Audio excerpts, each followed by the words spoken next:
The following is brought to you by the Social Suplex Podcast Network. This is Scorpio Sky, and you are listening to the Keepin It Strong Style podcast, and it is the best. Yo, this is Rich Latta from One Nation Radio. This is brought to you by the Social Suplex Podcast Network. We present to you the Ace of Podcasts, Keepin It Strong Style. Let's go. It's the Ace of Podcasts, Keepin It Strong Style. Covering New Japan, they ready to hold it down. Jeremy Donovan and the young boy Josh. Come and hit a job out in Barrio the Frogs. From the Tokyo Dome over to the G1. Social Suplex is the network where we can get it done. I'ma chill and let them have it, cause this is just an intro. Keeping the strong style, 6 stars from the get-go, boy. Yeah, from Tampa Bay to the Tokyo Dome, this is Keeping It Strong Style with your hosts, Jeremy Donovan and the young boy Joshua Smith. And thank you for listening. Welcome to Keeping It Strong Style, the ace of podcasts on the Social Suplex Podcast Network. Jeremy Donovan here with the young boy Josh Smith. On today's show, we'll be discussing the latest Best of Super Junior and World Tag League shows, answering your questions, and covering all its news in the world of New Japan Pro Wrestling. You can support our show by subscribing to the Social Suplex Podcast Network or to Keeping It Strong Style on the podcast app of your choice and leaving a rating and review. You can also get all the podcasts and columns over at socialsuplex.com. Check out our Wrestling Tees store, wrestlingtees.com/socialsuplex. That's where you can get your official Keeping It Strong Style t-shirt. If you enjoy this podcast, please consider making a one-time or monthly donation by visiting socialsuplex.com/donate and click on the donate button under the Keeping It Strong Style logo. This week's episode is brought to you by the NJPW EXT, the only browser extension for NJPWWorld.com, with features like dark mode, improved translations and layouts, custom and shared playlists, synchronized viewing parties, and much, much more. It takes NJPW World to the next level. You can visit njpwext.us today for details. Young boy, how you doing, man? I'm hurt. You know, these Tuesday recordings, this is like new for me. And, you know, as we discussed on previous episodes, I'm doing it because wrestling night is Monday nights now. So, like, God, bro. Yeah, I'm sore. Out there bumping. Well, you know, I'm a young lion, so you know they got me doing Hindu squats, beat me with a cane, stretching me. The rough life, man. Yeah, bro. Make me wash Matt Seidel's underwear. It's weird. You giving out back rubs, massages. Yeah, I got massage all the other trainees. It sucks. I do usually like clean up the ropes, spray down mats and stuff like that. Disinfect. But I'm like older than everybody, so so it's kind of weird. It is weird. They don't really ask me that much. I just do it to be nice. Pay your dues. Yeah, well, for this business you love. Paying for the lessons. If that counts, I don't know. Man, before we dive into stuff, we gotta continue to plug our year-end awards. Last week, the voting dropped. We also dropped our bonus episode with Rich Latta from One Nation Radio right here on the Social Suplex Podcast Network. Oh, that's Rich Latta from our network? I thought it was Rich Craich from BOJ. Yeah, there seems to be some confusion there on which Rich is Rich, which Rich is which. Try saying that 10 times as fast. That's crazy. Yeah. People thinking, Rich is Rich Latta, Rich Craich. People thinking Ishii sucks ass. It's crazy out here. It's some wild times we're living in, man. Yeah, it was really fun recording that episode. Every day. The voting is probably the closest it's been in years. Dude, it's crazy. On the year-end award preview show, we said, especially when it comes to like Wrestler of the Year, we just didn't feel like anybody was like grabbing us. In previous year, there was like, didn't grab the brass ring, pal. Last year it was clearly Ospreay. The year before it was clearly Omega. The year before it was clearly Okada. Like there were these clear like cut guys that like I know for a fact these guys are winning. And this year it's been up in the air, and literally the voting is so close between like 4 guys right now. Yeah, and every day it changes. Like one day we're like, wait, what? And then the next day we're like, wait, what? And then the next day we're like, oh, okay. So it's been interesting, but Yeah, if you guys are listening to this, please go vote, rock the vote, Smack down your vote. Vote or die. Get your votes in, and then please do us a favor. I know we ask you to buy our shit and, to rate us and all that, but like, this is serious. If you are in a wrestling group or in a wrestling circle or have any sort of swear pool, we would like to have this vote. We're already on track right now to have more votes than we've ever had prior, and we want to see that trend continue. So if you have friends that watch New Japan, or you're in like a Facebook group or a Discord channel or anything like that, please share the poll and put it out there. And, we appreciate it. It's something that like we want to have as many voices be heard so that we can make sure that we pick the right shit. Yeah, this is the award of the people. Like we say, Josh and I, we came with the categories and the nominees, but at the end of the day, you, the listeners, the voters, are going to, really decide who are the winners of the Keeping It Strong Style year-end awards. Well, we already got heat. My girlfriend was voting, and she was like, "Where's Taichi?" And I was like, "He's all over these awards." She's like, "Not enough." And then she's like, "Where's he in Wrestler of the Year?" And I was like, "Well, we already had 10 guys. He didn't make the cut." She's like, "That's ridiculous. Did you even see his G1? He had such a good year. This is preposterous." She's like, "I want a write-in option." And I was like, "No." Yeah, there's a lot of people who want write-in options for different awards, but that's not how it works. It's not how it works, pal. That's not the gimmick. Although, we should put it out there just so you guys know. We forgot to put Zach. Well, I don't know if we forgot to put Zach on Gaijin of the Year or if we had decided against it. Yeah, honestly, I don't remember. But whatever happened, Zack Sabre he was omitted from the Gaijin. Sidelined from Gaijin of the Year. We apologize to Mr. Sabre. However, he's doing well in several other categories, so that should make it up to him. Well, here's the thing. Maybe he would have done well, but like I've got a hunch that he wouldn't have, because right now it's not really that close of a race for Gaijin of the Year, and it's still trending. Yeah, it's kind of in a particular runaway. way. So I think we saved that man from an embarrassing defeat. And I know one James Boyd over at One Nation Radio had some heat for us for leaving off Jonathan Moxley off of the Gaijin of the Year. Yeah, he had 5 matches in the company. I know.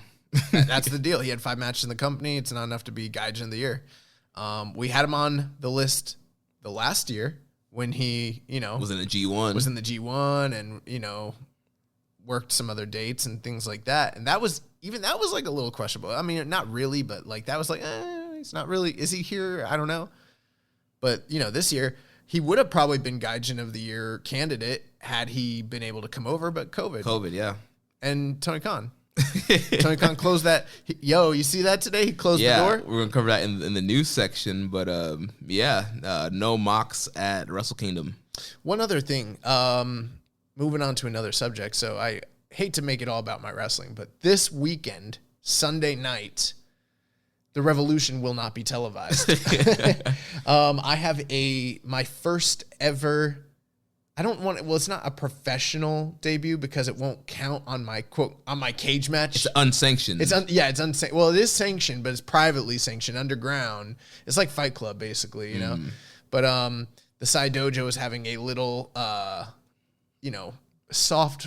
It's a showcase show for the students, and it's not open to the public, but it will be open to friends and family of the competitors, and you're going to that, right? Yes, I am. Yeah. I will be, of course.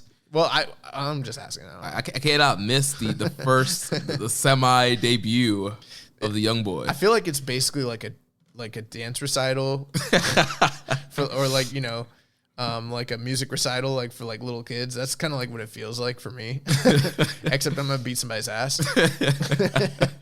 But maybe next week, because literally there will be footage of it, but you'll never see it. It's not going to be hitting the airwaves. It's not making the rounds on YouTube. But our very own Jeremy Donovan will be there, so maybe he can give you guys a little taste next week. Yeah, well, I plan on bringing the garrote wire to the show in case I try to screw my boy. It's not on the up and up. I can jump out, Well, we actually keep everybody behind a plastic partition. Well, I'm gonna get through. Lights out, lights on, lights off. You remember the Roll out. time that drunk dude jumped the barrier in NXT, yes, and Kyle O'Reilly kicked the crap out of him. Yeah. kicked that guy so hard in the head that it ricocheted off and hit. What's that female referee's name? Jessie? Yeah. hit Jessica. Or Yeah. Jessica hit Jessica in the head. That was crazy. Yeah. And then what was it? Fuck All Night Tucker Knight fucking pushed that dude so hard into the ropes. I thought he was gonna break his neck. Like, it was nuts. Yeah. There was also that one show, that Ron Nemi show he went to. Oh, where that kid. That drunk kid that went to my high school ran to the ring when the guys were brawling outside and took a bump. He's like a cop, right? Yeah. Yeah, that drunk cop kid. He jumped in the ring, started taking weird ass bumps. All the wrestlers tried to jump him, and then all these cops were trying to fight them. They need to stop having free beer shows. Every time they have a free beer show, some crazy shit happens. Yeah. But let's talk about the matter at hand. Yeah, 10 minutes in. Let's jump into Bro, 10 minutes of banter, that's nothing, bro. Let's jump into these Best Super Junior and World Tag League shows. You know, one thing that we haven't really talked about is, you know, the opening matches on these shows. My man, the Lariateer. Can't even say that correctly. No, this morning, Jeremy walks out with his Cozy Kojima shirt on, and it says Lariator on it. And I was like, in my head, and then I said it out loud, I was like, you know how this went down. They're like, so, you know, Kojima, what would you like to have on your shirt? And he's like, let's put down Lariator. And they're like, the fuck? I'm like, that's not a word. And he's like, I said I would like to have the word Lariator on my shirt. And they're like, all right. And that's how we ended up with the Lariator shirt. Yes, my man with the strongest arm, Satoshi Kojima, has been teaming up with Hanma on this tour. They are undefeated, 10-0 against Nagata and all the various Young Lions combinations they've been having throughout the nights. You know, some solid opening matches there. Loving the stuff between Kojima and Nagata when they're mixing up in there. But ultimately, Kojima and Hanma, they should be the World Tag League champions right now. That was going to be my hot take. I think what should happen is when whichever team wins the World Tag League, you know, once they win it on the finals night, Kojima and Hanma should get in the ring and be like, let's make this a three-way dance. We've been out here winning every night. Only undefeated team on this tour. I mean, yeah, they deserve it. I mean, they're fucking everybody up. Everybody meaning Kid, Tsuji, and Nagata. And Yamura. Yamura's not in these. That's right. He's in the It's just Super Nagata. Junior. Yeah, just Tsuji and Kid. Yeah. I got some thoughts. You got any thoughts on this? On these matches. Yeah.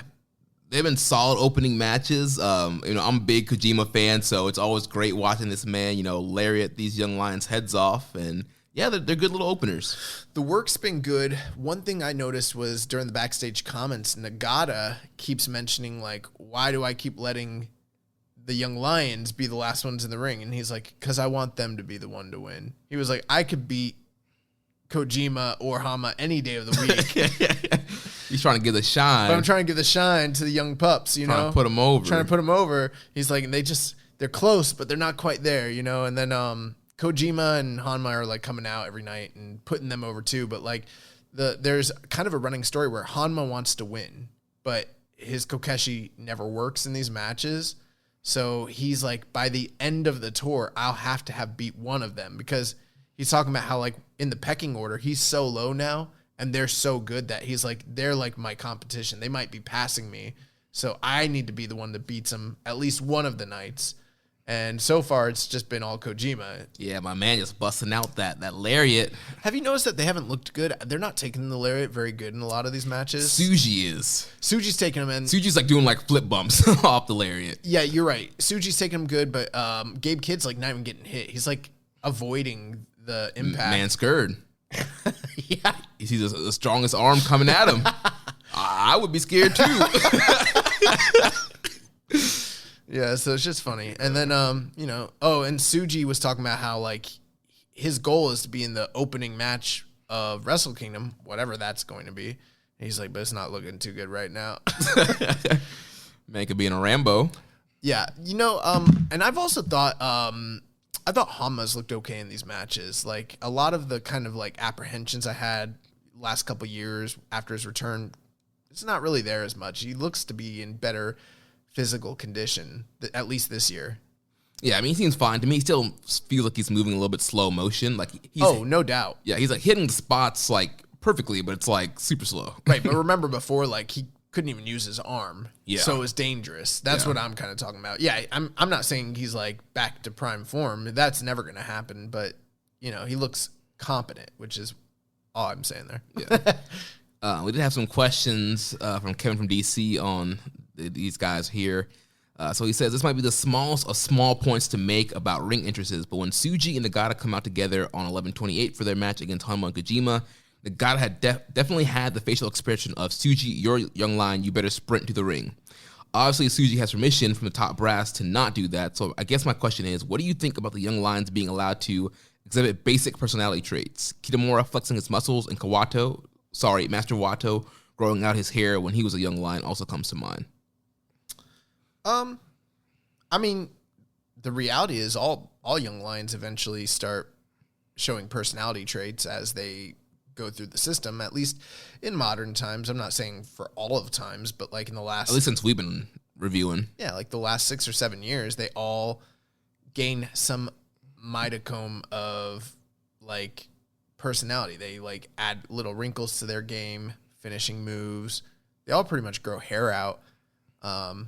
Some of them even have like gestures and things like that. I mean, that's pretty normal that they all kind of come into their own over time, especially, you know, I mean, Tsuji and Yumura have been there almost 3 years now. Right. You know, typically, like, it's normal, like, you start off with, like, the captain or the head of the class kind of guy. You know, your Uminos, your Kawatos normally kind of start off being the first guys that kind of show that personality and get, like, their special, you know, finishers. You know, Kawato used to do the Trouble in Paradise as a young lion for his finisher, but then eventually it kind of trickles down. The longer you're there, the more time you get to show what you got, and you eventually get to do some kind of other move for your finisher. So, yeah, just part of the system there. And he also asked, any famous Kojima Nagata matches from 2003 to 2011 we should check out, because they are holding their own in the openers, and I bet when they could go in their prime, they were great. Yeah, I was confused by this question at first because I thought he was asking like against each other, but then I realized like, oh, okay, he's just asking for like general match recommendations. And you know, it's funny, we've actually, since we've been doing recommended match of the week, we've recommended quite a few Kojima and Nagata matches, but I mean, I can give you a couple off the top of my head. Kojima's best stuff is probably, honestly, in All Japan. He's got a match with Tenryu from 2002. That's like probably one of his best matches. The Kawada match from 2005, where he won the Triple Crown, is really great. And then actually, the match 4 days later, it's in New Japan, but it's against Tenzan. And that match spoiler alert, goes like 59 and change. It almost goes the full draw, but it doesn't. That match is like awesome. Those are all like kind of in that like time range. For Nagata, I would say, well, definitely the Kijimuto G1 final that we discussed a few weeks ago. That's from 2001. The Kenta Kobashi GHC title match from 2003. And then probably that January 4th Tokyo Dome match with Kensuke Sasaki from 2004. That one really, really rules. I'm also partial to the January 4th Josh Barnett match, although I don't think a lot of other people might not like it as much as it's Inokiism, but I love it. Yeah, I mean, also obviously another great thing to do. Also use cage match, type these guys in. You can sort it out by either observer stars or the cage match ratings, and you'll find a lot of the great matches that way too. That's true. The only thing is, for that time period, some of that stuff is kind of like lost, you know? Right, some of that dark age stuff. Yeah, not as many people are watching it. So some of it kind of gets underrated or undervalued. That's the only thing. Yeah. Yeah, my recommended match of the week comes from kind of the dark age kind of time period. And I have found no ratings or reviews on this thing. I know right now that it's a Koji Kanemoto match. It is not. But we'll get to that. Because that's your boy. He is. I do want to watch some more Kanemoto. But there was one match that I saw gifs of on Twitter. Like, I need to watch this full match. And so we'll talk about that when we get to recommended match of the week. All right. Let's move on now to, let's start off with Best of the Super Juniors. So we had 3 shows. Best of Super Juniors Light. We had the 23rd, 25th, and 28th of November. And so here, we'll start at the top of the block here and look at Hiromu Takahashi, who has 10 points, 5 wins, and 1 loss. On the 23rd, he defeated Doki. On the 25th, he defeated Yuya Uemura. And on the 28th, he defeated Robbie Eagles. So ticking time bomb on a little winning streak here. Hiromu versus Doki is my favorite match Doki has had in the company. Even more than, he had a really good match last year against Will Ospreay in the Super Juniors, right? Yeah. I liked this more. I loved this match. I'm like, I know it's probably 4, but like I want to go 4.25 or even higher. That's how awesome I thought this match was. These guys are crazy. Yeah. They took some, bro, let me tell you something. Now that I am doing some wrestling, I can like tell you some stuff. So we took a crash pad. We weren't practicing. I was just being goofy, but we have a thick ass crash pad. It's the same crash pad that AEW uses. And we had it on the cement floor, and I like did the senton that Hiromu does, but just literally off of the apron. The apron. And we have a low ring. Like, it's very low to the ground. And I was not expecting that when I hit that crash pad, it was going to hurt so bad. I mean, it wasn't even like a shooting pain, but it still like solid, takes the wind out of you. It's nothing like bumping in a real ring. And then I realized, like, oh my God, they do this all the time on the real cement with nothing. Bro, it makes me like cringe every time I see anything on the floor now. I'm like, what the fuck? But yeah, Doki hitting the Doki bomb, senton off the top to the outside. There was a spot there where I think it was this match where Doki did he did like a monkey flip to Hiromu on the apron, or was it the other way around? I don't remember. There was like an apron. I know there was like an apron spot in this match. But yeah, I love the Hiromu Doki match. Also, I went 4 stars on that. Really enjoyed that match.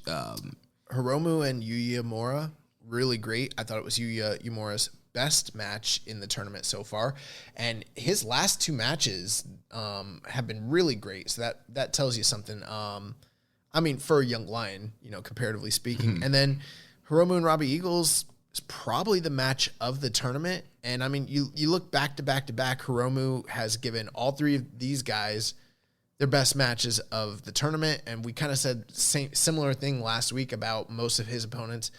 I mean, like, I can't see how he's not the far and away leader when it comes to MVP of this tournament. And like, November's over. We'll wait to announce that next week, but like, I'm pretty sure it's like open and shut. It's him.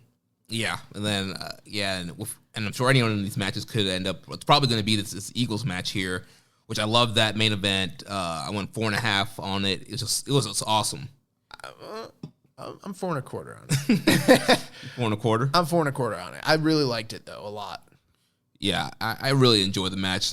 Eagles has just been, we'll talk about him in a second, but yeah, overall it's great kind of back and forth, and I love just how, like, kind of a cocky prick Hiromu was, beating up Robbie and doing the Robbie chants, the Robbie, Robbie, Robbie, oi, oi, oi. Yeah, I loved that when he had him seated and he's like smacking his head. Yeah. Yeah, that was really great. So yeah, great back and forth stuff in that matchup there. Hiromu, he had to bust out the time bomb too to beat Robbie Eagles. It's true. Yep. I think the last time we saw it was like against Ishii. Yeah, in the New Japan Cup. Yeah. Yeah. We had a question from Asai _Ujimbo. He said, what do you think about Hiromu headlining over junior champion Ishimori throughout the best of the Super Juniors? Yeah, so I think we touched on this a little bit last week. We had a similar question, but at the end of the day, Hiromu, he's a star. Whether he's a champion or not, he is the most over guy in the junior division. And so with his popularity, the popularity of LIJ, it makes a lot of sense business-wise to put him in those main events. Now, however, with Ishimori being the junior champion, to help Ishimori get over, I think they should have given him a little bit more, some more main events. Well, here's a couple things I'm wondering. So they took the title off of Hiromu in Jingu Stadium. I'm wondering what the plans were at the time. Mm-hmm. Like, for instance, did they know there was going to be a Super Juniors? Were they planning, if there was a Super Junior, to have Hiromu win it. Maybe that's why they took the title off of him. Maybe they were planning to put him in the G1 if, hypothetically, like Jeff Cobb couldn't make it into the country or something. Right. I'm also wondering if maybe none of that is the case and they just have a long-term plan and it's playing out right now, and this is just the way they booked it. But with all that being said, I'm throwing all those caveats to say this. I know that it's very hard in this current, situation to have foresight to book long-term. But if this was the plan, I think it's a really bad plan. It doesn't make a lot of sense to me from a business standpoint. Yeah, we didn't talk about this, but I was thinking about this. Like, it probably would have made more sense for Hiromu just to keep the title. He should just retain the title. Even if he wasn't G1, I mean, we've seen junior champions in G1s. I mean, we saw Ospreay in the G1 as a junior heavyweight champion. And so if he ended up being in the G1, that would have been fine. He could still have been the junior champion. Well, let's also talk about this. We don't know what's going to happen at Wrestle Kingdom, but let's just go with the most practical, straightforward booking decision. Hiromu wins. He's going to fight Ishimori. I mean, I don't know. When I say that, like, it doesn't like get me excited because I've seen those two guys wrestle already twice here. Maybe they end up in the finals against each other. We see it a third time. So by the time they actually get to the Dome, that would be like the third or fourth time that they've wrestled. And I mean, it would just be Hiromu getting the belt back that he already had back in August that he didn't need to lose in the first place. Right. I think I would have preferred if Hiromu had gone into this as champion. They built a credible challenger like a Desperado or like Sho or something, or Wato or whoever you want to choose. And then we have a big buildup for Wrestle Kingdom. But with this, I just don't think that it's the best booking. Right. And even with that, if you did it your way, the single block still kind of kills it because they're going to face each other within the tournament. And then you're going to you can get creative with that. Yeah. But it's like, they don't have to have at that point you could do count out, double DQ, right? Whatever you need to do. Quick roll up out of no surprise, flash pin, yeah. And I'm not saying that those are always, I'm not advocating that they use that sort of stuff. I know that there's been shenanigans in the company, but when you don't do it and then you choose to use it that one time, it can be very effective and shocking and almost save the match. Maybe they brawl and they brawl to a double count out, and it's like, there's heat between them for whatever the storyline reason is. And then you kind of want, and it only went like 4 minutes. Now you really want to see it because it was pretty wild. Right. That's how they used to book these kinds of tournaments a long time ago. And they kind of got away from it. Right. And we saw that when we were doing our final countdown series during the kind of beginning of the pandemic there and reviewing all the best Super Junior finals. And we went through the history of how we got to the finals. And a lot of those were single block tournaments. Like you mentioned, some of those matches were shorter, and then you got to the finals, and it was a longer version of the match. Yeah. So, but with all that being put aside, I mean, I just basically said that to be like, I don't think Hiromu should be headlining. I think your champion should be headlining, and the problem is Hiromu is so much more a star than Ishimori and the other guys in this division that they've decided to put him on top for business reasons, and it doesn't logically make a lot of sense, Right. And, I think even like in this pandemic era, I mean, they're filling up, Cork and Hall, they're filling up these arenas with the capacity they have. Like, do you think it really would have made a big difference if Hiromu was in the semi-main? Yeah, because they're going to small towns and it's winter time and it's I guess it's Super Juniors. It might draw, but it's not really Super Juniors like how it would normally be. And if you find out like, oh, I'm going there, but Hiromu's going to be third from the top or, second or opening or whatever. And then you're like, what's the main event? Oh, Wato against Ishimori. I don't know. I'm good. It's not that people wouldn't come out, but I mean, if you find out, oh, Hiromu Takahashi, crazy ass Hiromu. In the main event, he's going to have a wild match. Yeah, the most popular junior in the past few years, he's going to have this great match every night. Yeah, of course I'm going to attend it. Why would I miss that? Right. So I think that's why. So let's move on now to the current IWGP Junior Heavyweight Champion, the Bone Soldier Taiji Ishimori, who's also tied with Hiromu with 10 points, 5 wins, and 1 loss. On the 23rd, he defeated Yuya Uemura. On the 25th, he defeated Robbie Eagles. And on the 28th, he defeated Bushi. So much like Hiromu, peeled off 3 wins in a row. Yuya Uemura and Ishimori have had quite a few matches this year. I think this is like the 3rd or 4th singles match they've had this year. According to the comments he said, I didn't like cage match it, but I found this match to be very good. I thought it was up like prior to the Hiromu match. I thought it was Uemura's best showing in the tournament.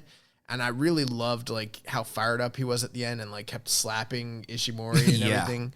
And Ishimori's been doing this new thing where he'll go for a yes lock, but then he has a different version, which is like He's using the jurisdiction. Oh, that's what it is. It's the jurisdiction. Yes, Taiji Ishimori, he popped on his GUW. He watched some old John Juris tape.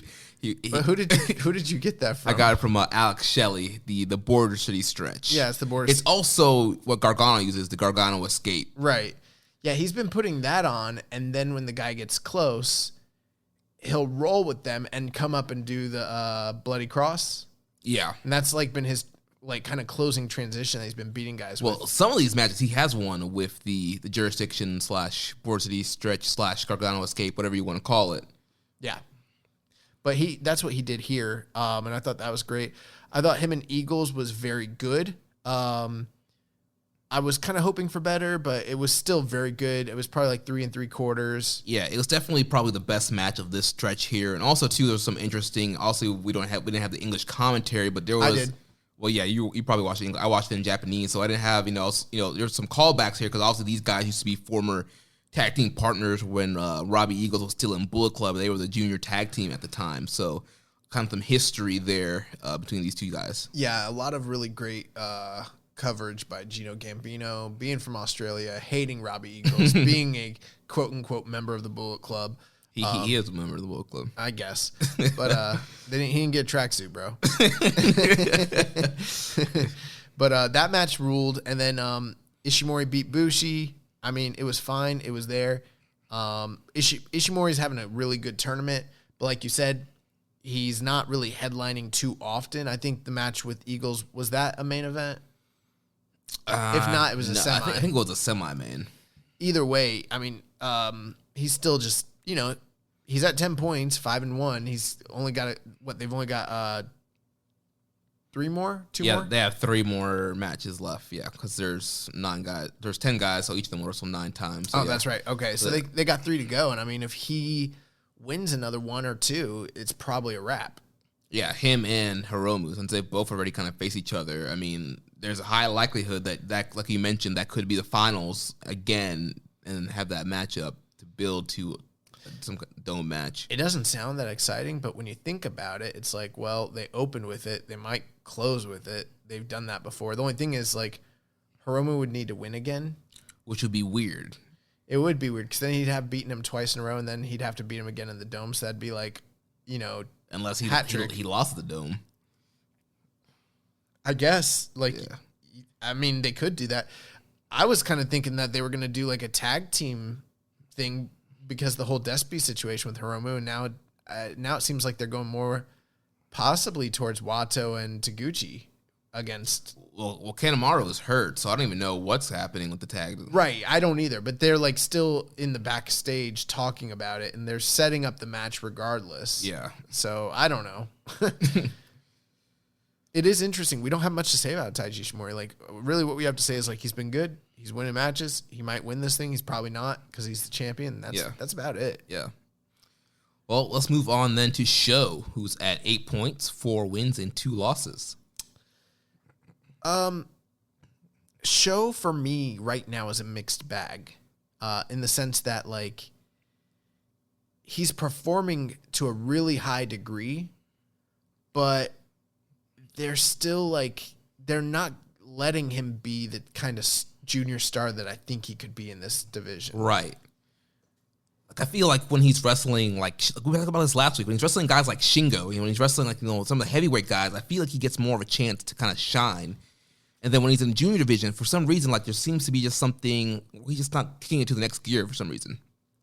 Yeah. I will say, though, Desperado and Wato, have you noticed Sho has been integrating a lot more Yave into his offense? He has, yeah.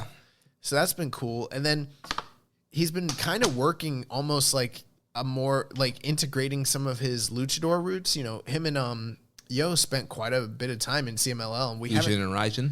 Yeah, Fujin. Yeah, they're Fujin and Raijin. I don't know if they were always Fujin and Raijin while they were there, but yeah. And I don't know if it was CMLL, but they're also Tempura Boys at one point. Right.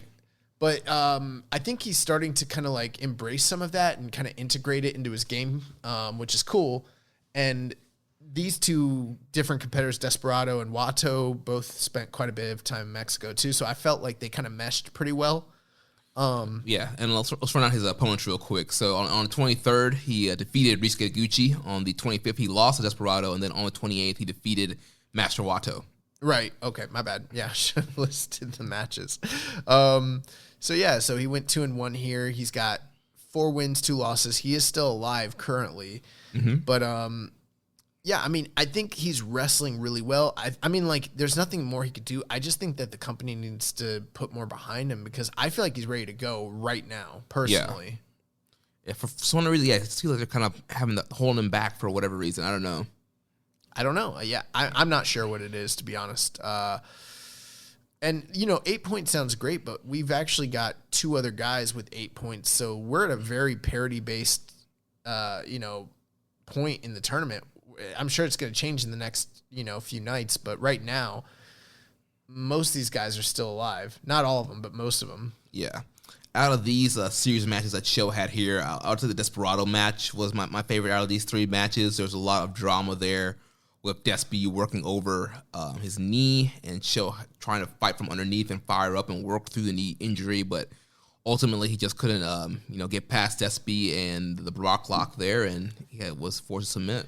Yeah, that finish was it the Brock Lock, or I thought he Or hit did he him, get with the pinch hit? he had him in the whatever, I don't know what he calls the Brock Lock, but he had him in it and then pulled him out, and then he got to the ropes, and then it turned it into the Pinche Loco. And then Yeah, that's right, yeah. Which I was a little surprised by that, but it makes sense because they're going with Despy to a certain degree in this tournament.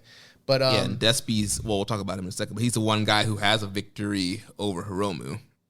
in the tournament. Yeah. Yeah. Aside from that, though, I was glad to see him beat Watto.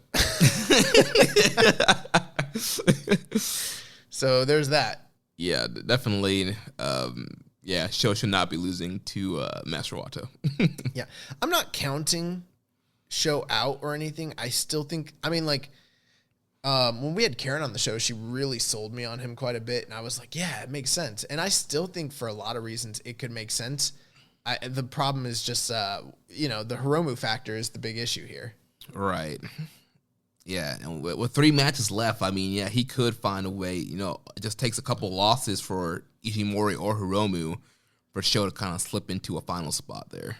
Well, I think the big issue is like the last 2 nights, I think he still has Ishimori and he's got Yumura, which is a gimme. So he's going to win that. So he's going to be at least at 10 points. But then he's got to beat Ishimori or Hiromu, one or the other, preferably both of them. Right. That's a tall order. He's going to... It is kind of great in a certain context because, like, he's going to get spotlight. Those are big matches and big crowds. Especially if he could beat Ishimori, then he gets the claim to maybe you throw him in the junior match. That way it's not just Ishimori Hiromu. Maybe you get a 3-way Show Ishimori Hiromu. Is that who he's fighting on the final night? Hold on, let me scroll down here to the Actually, I don't have the... Let's see. I had the block final night. So he's facing... Let's see here. Taiji Ishimori is who he's facing on December 6th. Okay, and is that at Budokan? I thought that's at Fukuoka. Yeah, the 11th show, the finals. Okay. The overall finals is the Budokan.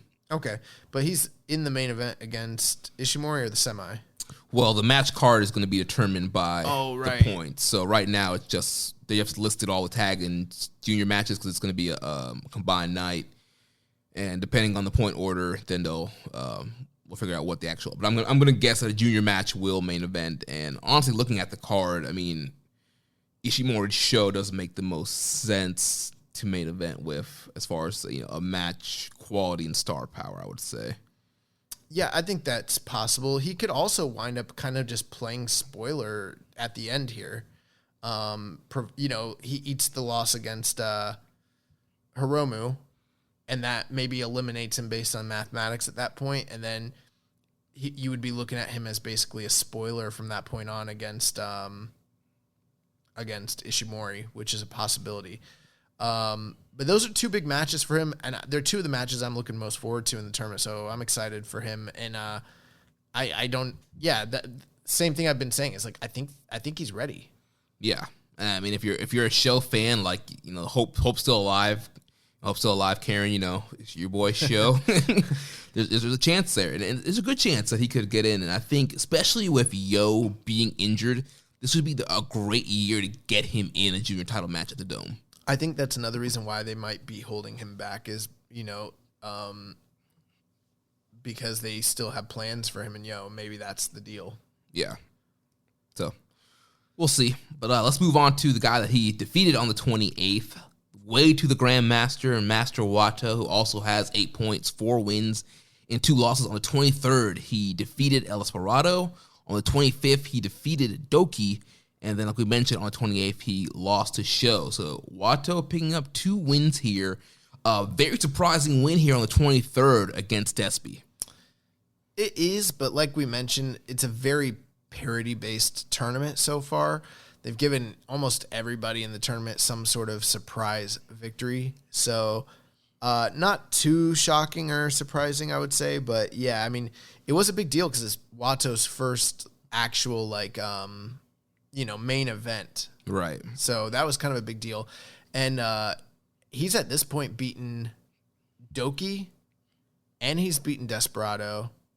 But the one junior in Suzuki-gun he's never beaten is Kanemaru, and I think that's on its way. Yeah, and I feel like that was going to be the opening match. That man needs to come back, take this L. Kanemaru was like, "Oh, you want me to job? Oh, my knee hurts. I'm gonna be out. I'm gonna miss this tour. Sorry, guys." But was that like a Macho Man voice? why does your Kanemaru sound like Randy Macho Man Savage a little bit? I wasn't trying to do a Randy, and I don't know how to do a Kanemaru. Oh yeah, brother. Oh brother, the knees hurt, brother. It's not gonna work out there for me in a Wato, you know. Dig it. Oh man. But yeah, so I think we've kind of, aired our kind of grievances about Wato last week. And is he getting better? I would say this week was better than last week. I'd agree. Because last week he was botching a lot of stuff, and that's when I pulled my notes out, and I was like, he's doing well at the basics, but then some of the high spots is where he's botching. But I think these 3 matches, he was definitely a little bit more sound here. What I've noticed is a lot of the stuff he messes up is when it's cooperation-based wrestling. When someone's basing for him or he has to base for somebody. When it's just the regular movements, like he can hit that spiral tap and it looks incredible. And the tornillo. Yeah, he can hit tornillo. His dives don't suck. Like his basic movements in the ring and his strikes and everything, they look good. It's just when he's working directly connected to somebody that shit gets fucked up, and I don't know why. Yeah, when they try to do just some kind of opening sequences, some basic kind of chain wrestling sequences, it gets all kind of jumbled up there. I also gotta wonder if maybe some of it is just confidence based. I'm sure we're not the only people saying these sorts of things, observing them, hearing them.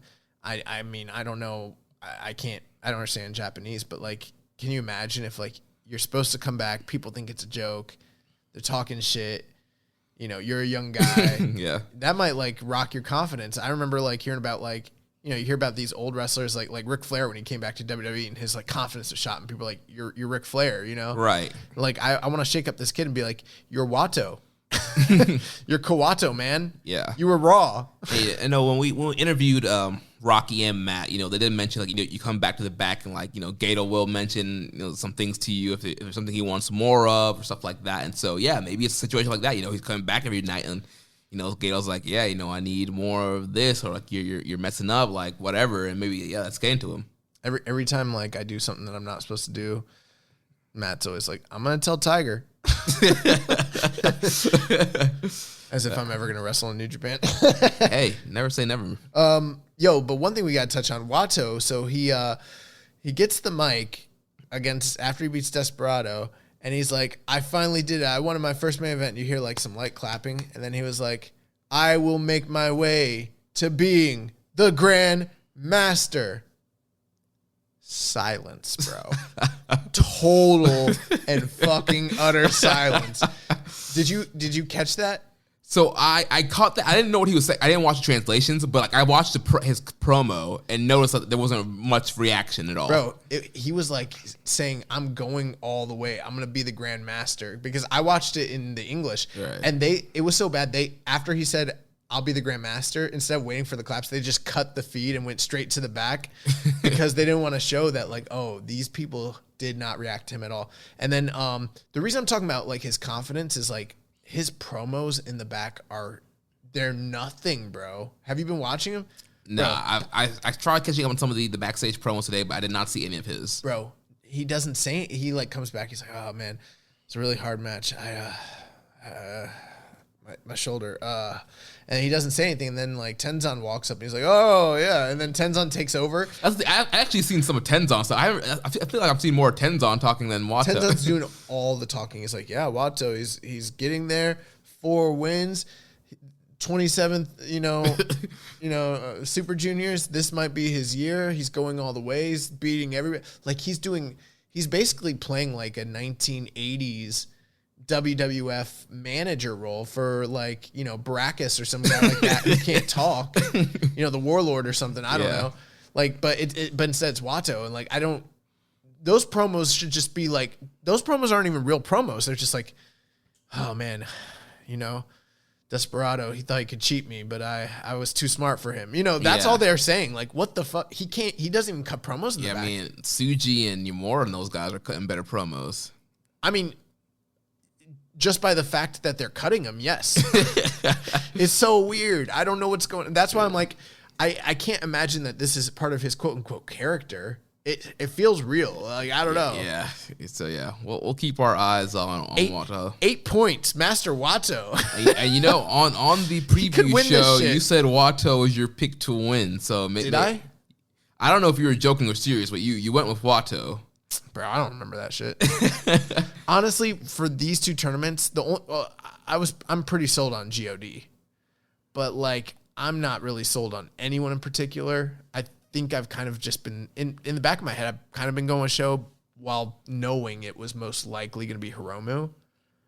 If I said Watto, I said it. I don't remember it, but you might have been joking, but I did think he was going to do well, and he has. So there's that.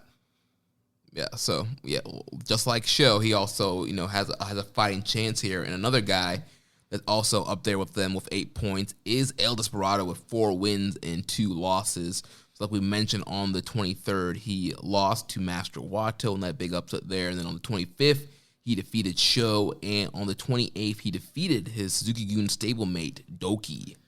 I really liked the Doki match quite a bit. I'm right there with you. That was the most compelling match for Despy out of this run here. And just a story there of also they're both in the same faction.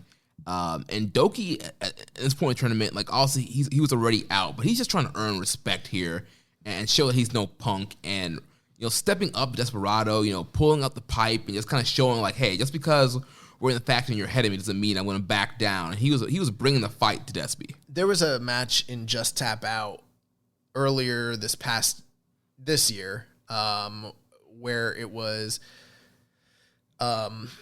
What's his name? God, Taka Michinoku. Because Taka is still quote unquote part of Suzuki-gun. He's just like in the Lance Archer category of it. Like, he's over in JTO. Yeah. But the match was him and Taichi against Doki and Desperado.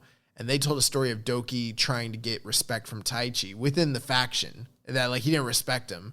And like he wouldn't back down, and he was getting his ass beat by Taichi for it because there's like this hierarchy thing. And I kind of got similar vibes to that match during this match. Not quite, but it was very similar. But yeah, what I liked this match was the technical wrestling. Yeah. Like both these guys were doing Yave too. Like I think we might be going into the fucking Yave era. Yeah, bro. Well, good for Excalibur because I hear about Yave every week on Dark when Angelico's wrestling, so it's a year of the Yave. I didn't know what it was until either Excalibur, when he was calling a New Japan match, mentioned it, or Rocky Romero. Like, I'd seen it because I watched a lot of old lucha, Negro Navarro, Negro Casas, people like that. You see them doing this, Blue Panther, stuff like that. But I didn't know what to call it. I always just called it like, yeah, those crazy lucha submissions. Because I was like, I knew that there was this like very technical mat-based style that was like very wacky and submission-based, but I didn't know what to call it. And then now I'm hearing people call it Yave. I've tried to Google this shit. You can't find anything about it, bro. There's nothing. I've tried changing my Google preferences, everything to Spanish, like that I'm in the region of like Mexico. Yeah. And I've tried like navigating that way. I can't find anything on it, like at all. Yave Underground. I don't even know how to spell it. I've tried like 12 different spellings just based on like what I think the like pronunciation or etymology would be, but like I don't actually know how you even like spell Yave. Yeah, I don't know, but I just hear it every week on Dark when Angelico's wrestling. Bro, stop watching that shit. That's terrible. Just watch Strong. I'm watching your trainer, Matt Seidel. He's always featured on Dark. Well, I think he's gonna be on Dynamite this week. Yeah, he's in the Dynamite Battle Royal. Oh, is that why? I saw him post something where like like it said like war is coming or whatever, and I was like, oh, Matt's on the because I don't really. I'm gonna watch this week. I don't watch every week, but I'm gonna watch. Obviously, I'm gonna watch this week because of Kenny and Mox. Yeah, but yeah. So let's move on now to Bushi. Oh, before you do that, I just want to say Despy's been pretty awesome in this tournament. Yeah, he's definitely one of the standout guys here. I would say if you're cherry picking, I would watch the show match and the Doki match. Oh, those are really good. Out of all three, I really love the Doki match the most. Bushi, 6 points, 3 wins, 3 losses. He defeated Robbie Eagles in what I think many would call a little bit of a upset. Yeah. On November 23rd, November 25th, he also defeated Rizuki Taguchi, stringing together 2 wins, and then he fell to Taiji Ishimori on November 28th. And Bushi, man. Here's the thing, it's the same thing that we said last week. It's the same thing that we say every year when we review Best of Super Juniors and we get to Bushi's name. He's fine, dude. You want to talk about Gentleman's 3? Like, to me, in this tournament, Bushi is like the perfect example of Gentleman's 3. Like, his matches aren't bad. They're not great. They're nothing blow away. It's solid work. He goes out there, does a standard little match. I mean, he's not in many main events, so he's getting 11, 10, 15 minutes here. It's kind of going out here, doing a good little match. Your Gentleman's 3. The crowd digs him. He gets a little bit of reaction, and he does his thing. I remember one time, I don't think it was last year's awards. I think it was the awards before, but like we were doing Junior Match of the Year, and he had this really great either junior title match or like a junior qualifying tournament match against Osprey, and you wanted it to be in the match of the year, and I was like, fuck no. And like we were fighting about it, and like every time you'd like give me a compelling, you're like, I think it should be in there. I'd be like, but it's Bushi. And I don't think it ended up in it. Like probably didn't. Yeah, I think it was from Super Juniors that year. I don't think so. I have a feeling it was from late in the year. I remember it being like a power struggle match or. Oh, you're right. I think and it was good. Yeah, I think it was power really struggle, it was really good. But like, you thought it was good enough to be in, and I kind of was like, I don't think it is. But yeah, man. I mean, Bushi. Here's the deal with Bushi. He's good, but he's only great when he's wrestling someone that's great. And I mean that in the strictest sense. He literally is only great. Like, we talk about some guys wrestle up to their level of competition, but there's always anomalies to that, Mm-hmm. There's always outliers. Not with Bushi. If Bushi's not wrestling someone that's way better than him that can pull him up to their level, he's not going to go any further. Like, he cannot carry someone. He can carry someone to a very passable match, but that is it. That's the long and short of it. But his masks that he's been coming out for the entrance, they've been raw as fuck. His drip, it's on such a crazy level. Like, if we did like, entrance gear of the year or something, he'd like have to be nominated, but we don't. So, I haven't announced this on the show, but I too now have a girlfriend. Oh yeah. And I was talking to my girlfriend about the year-end awards, and she's like, why don't y'all have, best dress or best hair or cutest butt? And I was like, because that shit sucks. like, nah. Well, there's some things we could have done. Like we could have done most popular, most hated. We've never done those. Wrestling move entrance theme of the year. We've never done those. We could do best finishing move. We've never done that. Best entrance theme. That's what I said. And then the one like best dress, best gear, or whatever. Those are all. And then we could also do like most underappreciated or like low key or like unsung hero or whatever you want to call it. Like, but we've never really done. Right. I think we try to emphasize the ones we think are the most important. Yeah, I mean, just like New Japan, a lot of our awards are kind of based on like the in-ring action. Right. I mean, and I don't know, like I'm not a gear guy. Like, so I'm not keeping track of throughout the year. Like when I vote in like say the One Nation Radio Awards and they're like, who's got the best gear? I'm like, I don't know, Sasha Banks. Well, Sasha Banks is always a top candidate. Like I always vote for her because she's pretty much the person. Yeah. Cody.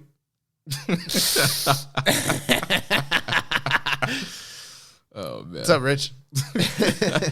Hey man, Rich is getting enough heat this week, man. Yeah, bro. Well, the funny thing is like people, okay, so let me address that for 1 second. So some people complain about having Rich on the show. Okay, first off, Rich is our boy, so he's always going to be on the show. So that's the deal. But like, it was very clear that when we had differences of opinions that we voiced them, it's not like all gravy. Like he thinks one thing, I disagree, but we're quiet about it. Like we respectfully disagree and, leave it at that.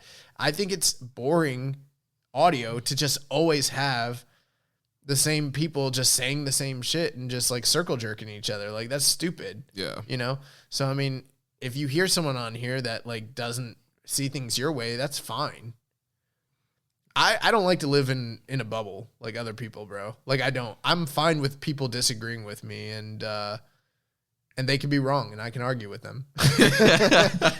And I can be wrong too. And, it's good to have outside perspectives. I'm not even saying Rich is an outsider. That's preposterous. Like, Calling that man an invader? No, not at all. Bro, Rich was on here advocating for Tai Chi to be IWGP champion. Yeah, Rich was saying a lot of like great, like positive things in the mix of his criticisms. And we just defer on how we, it's funny. We all kind of agree on the same stuff. We just defer on how we handle it. It's kind of like, how do you deal with, despair or distress? People deal with grief differently, I've made peace with it. Rich is still in the anger phase and denial. Oh man. Dude, that tells you how much we care about Bushi. The fact that we just went on this whole sidebar, this whole tangent that had nothing to do with Super Juniors. All right, in all fairness, Bushi beat Eagles, and that was pretty surprising. And yeah, he's at 3-3, but he's done. He can't win. Yeah, he's good. At this point, everyone else that we're talking about is done. Yeah. So also with 6 points, 3 wins, 3 losses, is the coach, Ryusuke Taguchi. He lost his show on the 23rd. He lost to Bushi on the 25th. And then on the 28th, he got a win over Yuya Uemura. I guess technically these guys aren't really dead necessarily. I'm doing the math. I'm like, they could get 12. Right, because, yeah, if they all won their matches, they would be 6. They could be 6-3. But no one's giving Bushi or Taguchi 3 more wins. I maybe Taguchi could get a win or 2 more, but yeah. But we're talking about Taguchi now? Yes. Yeah, so, and you win over his wins? Yeah. I'm a bad multitasker. I was doing math in my head. I can't do both. Taguchi kind of disproving the long, old adage, like, don't count out big match Taguchi because this man is, 500 right now. Yeah, not only that, like his performances have just kind of. Oh my God. It's all about his ass. It's all about the ass with that man. Boom, boom. He's an ass man. Wow. Yeah, bro, it's bad. That's the story they're telling. And I'm not here for it. If I wanted this, I'd watch DDT. Like, fuck it. Yeah. I don't like that. I'm not trying to see exposed asses. Unless it's Peter. But, yeah. I don't know, man. I don't have much to say here. Like, Taguchi can still go and he can still wrestle, but they're doing this thing where in every match. Well, the funny thing, okay, so he loses to Sho. He loses to Bushi. Both of those matches, he's exposed. Correct me if I'm wrong. I didn't see him get exposed at all in the Yu Uemura match, right? Yeah, I don't recall him being exposed in that match. And he was talking the night before saying, like, when I fight the Young Lion, I won't be exposed. He won't be exposed. So it's almost like he's been playing around the whole tournament and then finally realized, oh, shit, I'm about to lose this. I better do something. And so it will be interesting to see if he's going to go back to the exposing himself thing or if he's going to try and like squeak one out at the end here and try to get 3 wins. I don't think it's going to happen, but yeah, I mean, I don't know. Yeah, I mean, let's take a look at like who he has left to see if it's like even possible. So let's see here. Watch us like build a path that we're like, oh my God, this man's going to do it. So on the 2nd, he's facing Robbie Eagles, which Eagles is already out. I'm not anticipating him winning that, but it is possible. Then on the 5th, he has a main event with Hiromu. Oh, he could play spoiler. That could be the upset right there. I mean, at this point, that's probably his most likely role is trying to play spoiler. And then he's got Doki on the final night. Yeah. And I'm wondering if that will be like the night where Doki gets his... Has Doki fought Uemura yet? No, that's coming up. Yeah, so let's see. Doki will face Uemura on the 2nd. 2 of those 3 matches seem very winnable. I'm not saying it's going to happen, but like this man might still end up with like 10 points. 10 points. Maybe, I mean, at least he's going to get 8 at least. Yeah. So yeah. I don't know. I'm just wondering. I think if this was say Yano and he had a shtick, obviously he's going to stick with the shtick the whole tournament. But I think in this one they're trying to have him turn a little corner and realize like, oh, I gotta start goofing off. Yeah. Plus he has, like you mentioned, Hiromu coming up, and that's an actual main event, and he always turns up for those big main events at the end of the tournament. So there will be one great. It hasn't happened yet, but there will be one great Taguchi match at least. Yeah. Like there always is. Yeah. So moving on to the Sniper of the Sky, Robbie Eagles. Kind of surprising here with only 4 points, 2 wins and 4 losses on the 23rd. Losing to Bushi on the 25th, losing to Taiji Ishimori, and then on the 28th, losing to Hiromu Takahashi. So eating 3 losses in a row this stretch. Yeah, interesting. He started off so promising. They like to tell stories like that. Someone gets off to a hot start, they get stopped.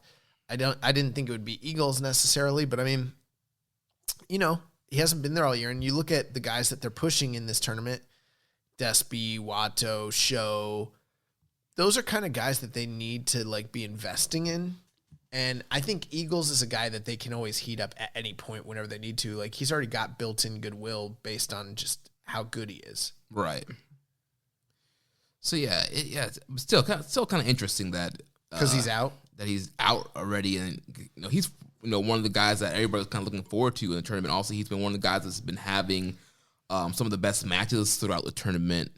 But like you said, yeah, he can be heated up at any point in time. And also, we talked about that match on the 28th with Hiromu, which was an absolute banger. It seems to be everybody's favorite match of the tournament thus far, showing he can hang with a guy like Hiromu in a main event scenario. So, yeah, I agree. I don't have much more to add to that. I think he's been great. Yeah, definitely. We've kind of talked about this. He just completely night and day difference when he first came in and he was part of the Bullet Club.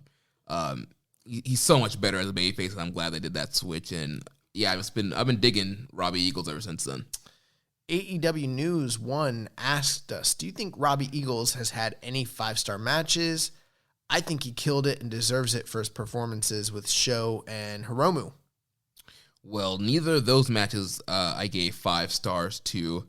I think the closest 5-star match he probably has is the Ospreay match from Showdown in New Japan. Oh, yeah. Yeah, that showed. Yeah, the showdown match is awesome. Yeah, I can't remember if I went the full 5 on that. I think I was a coward. I think I might have went 4.75. Coward or accurate? Yeah, let me see if I can. Let me pull up the old Grapple app here. Let me see if I can. Listen, find that. I'm pretty sure that match was 4 3/4. Yeah, 4 3/4.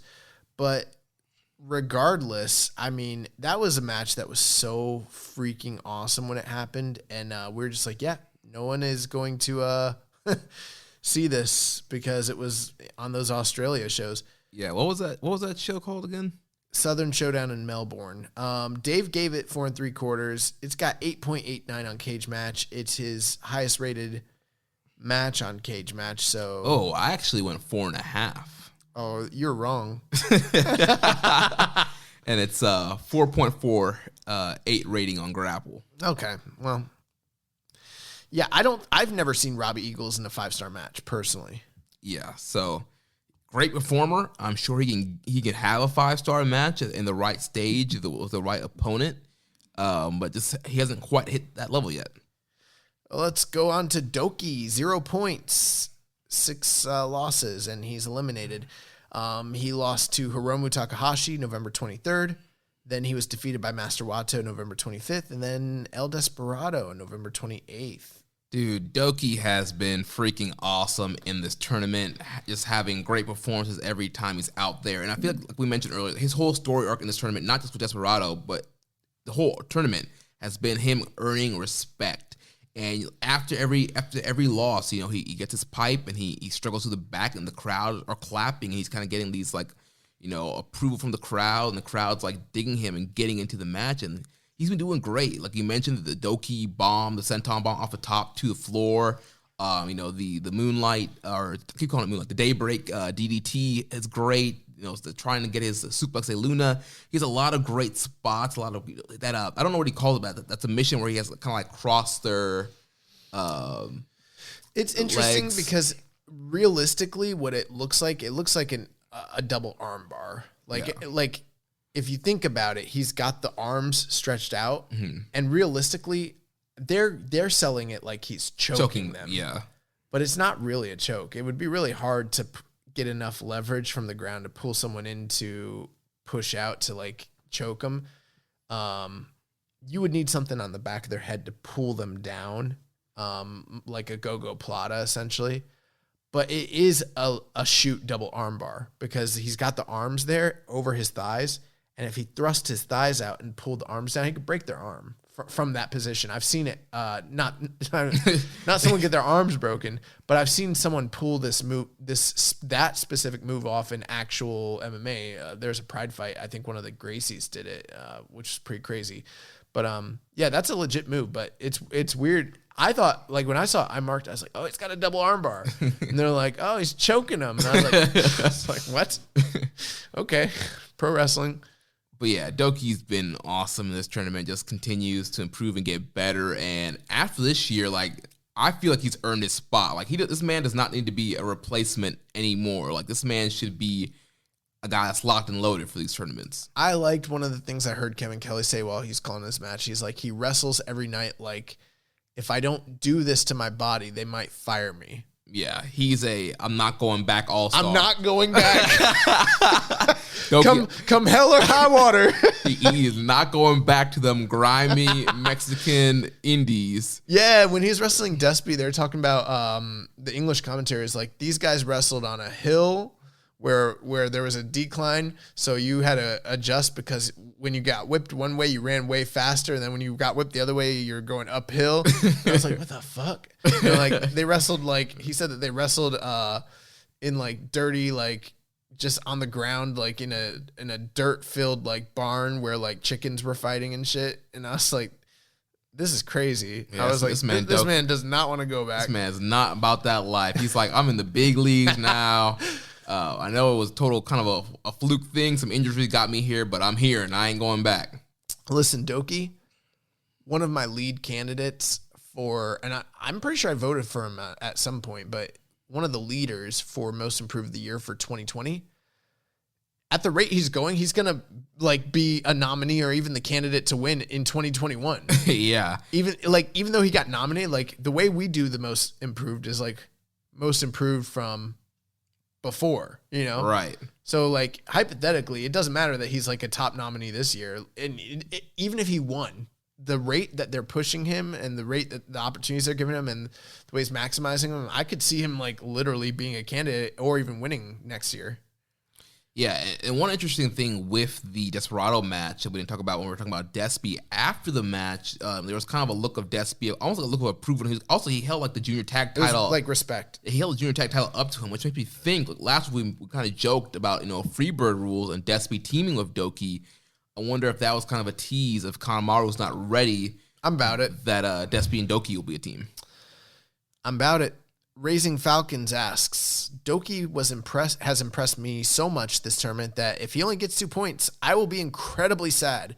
If he manages to somehow lose to the Young Lion, I might have to jump from the roof of my house head first. Well, Raising Falcons, please don't do that. It's not a smart thing to do. It's not that serious, man. That's someone who is about that life right now. But yeah, Doki. Yeah, he's awesome, and yeah, no need to jump off the roof for Doki, but yeah, he definitely. I wish he would be getting more than 2 points, but I feel like Yumura is going to be the only guy that he ends up getting the win over. Listen, at the end of the day, it really just comes down to the booking, and like if this is leading to future opportunities and the growth of his character, I'm okay with the slow build. Sometimes they're too slow in the cases of guys like Sho, and sporadic. But lately with Doki, it hasn't really been a sporadic story. It's been a steady, long-form story, which is what I kind of dig. It reminds me of like Juice when he first came in. Yeah. So I'm all about it. Like if he only gets a modicum or a measure of success, but that leads to something down the road, I mean, he's clearly showing what he can do with the ring, and it's pretty great. Man, this is the best ahead that I've ever had. Because like last year, I was like, I don't know, this guy's kind of raw. You guys are everyone's down on this guy, but like, and how about this? Now that we're talking about it, Doki, new gear almost every night. He's got the red, he's got the white, gold. He's got the gold. This man busting it out. That's because he's getting that. Actually, I was gonna say May money, but there's no May. He's getting that Takami Obari. He's getting that Obari money. But yeah. So last but not least here, we have the Young Lion, Yuya Uemura, also 0 wins and 6 losses. So he's also out of this tournament. No way he can come back. On the 23rd, he lost to Ishimori. On the 25th, he lost to Hiromu. And then on the 28th, he lost to Ryosuke Taguchi. Once again, Uemura just showing great fire, making the most of his opportunities, not backing down like you mentioned when he was like slapping Ishimori.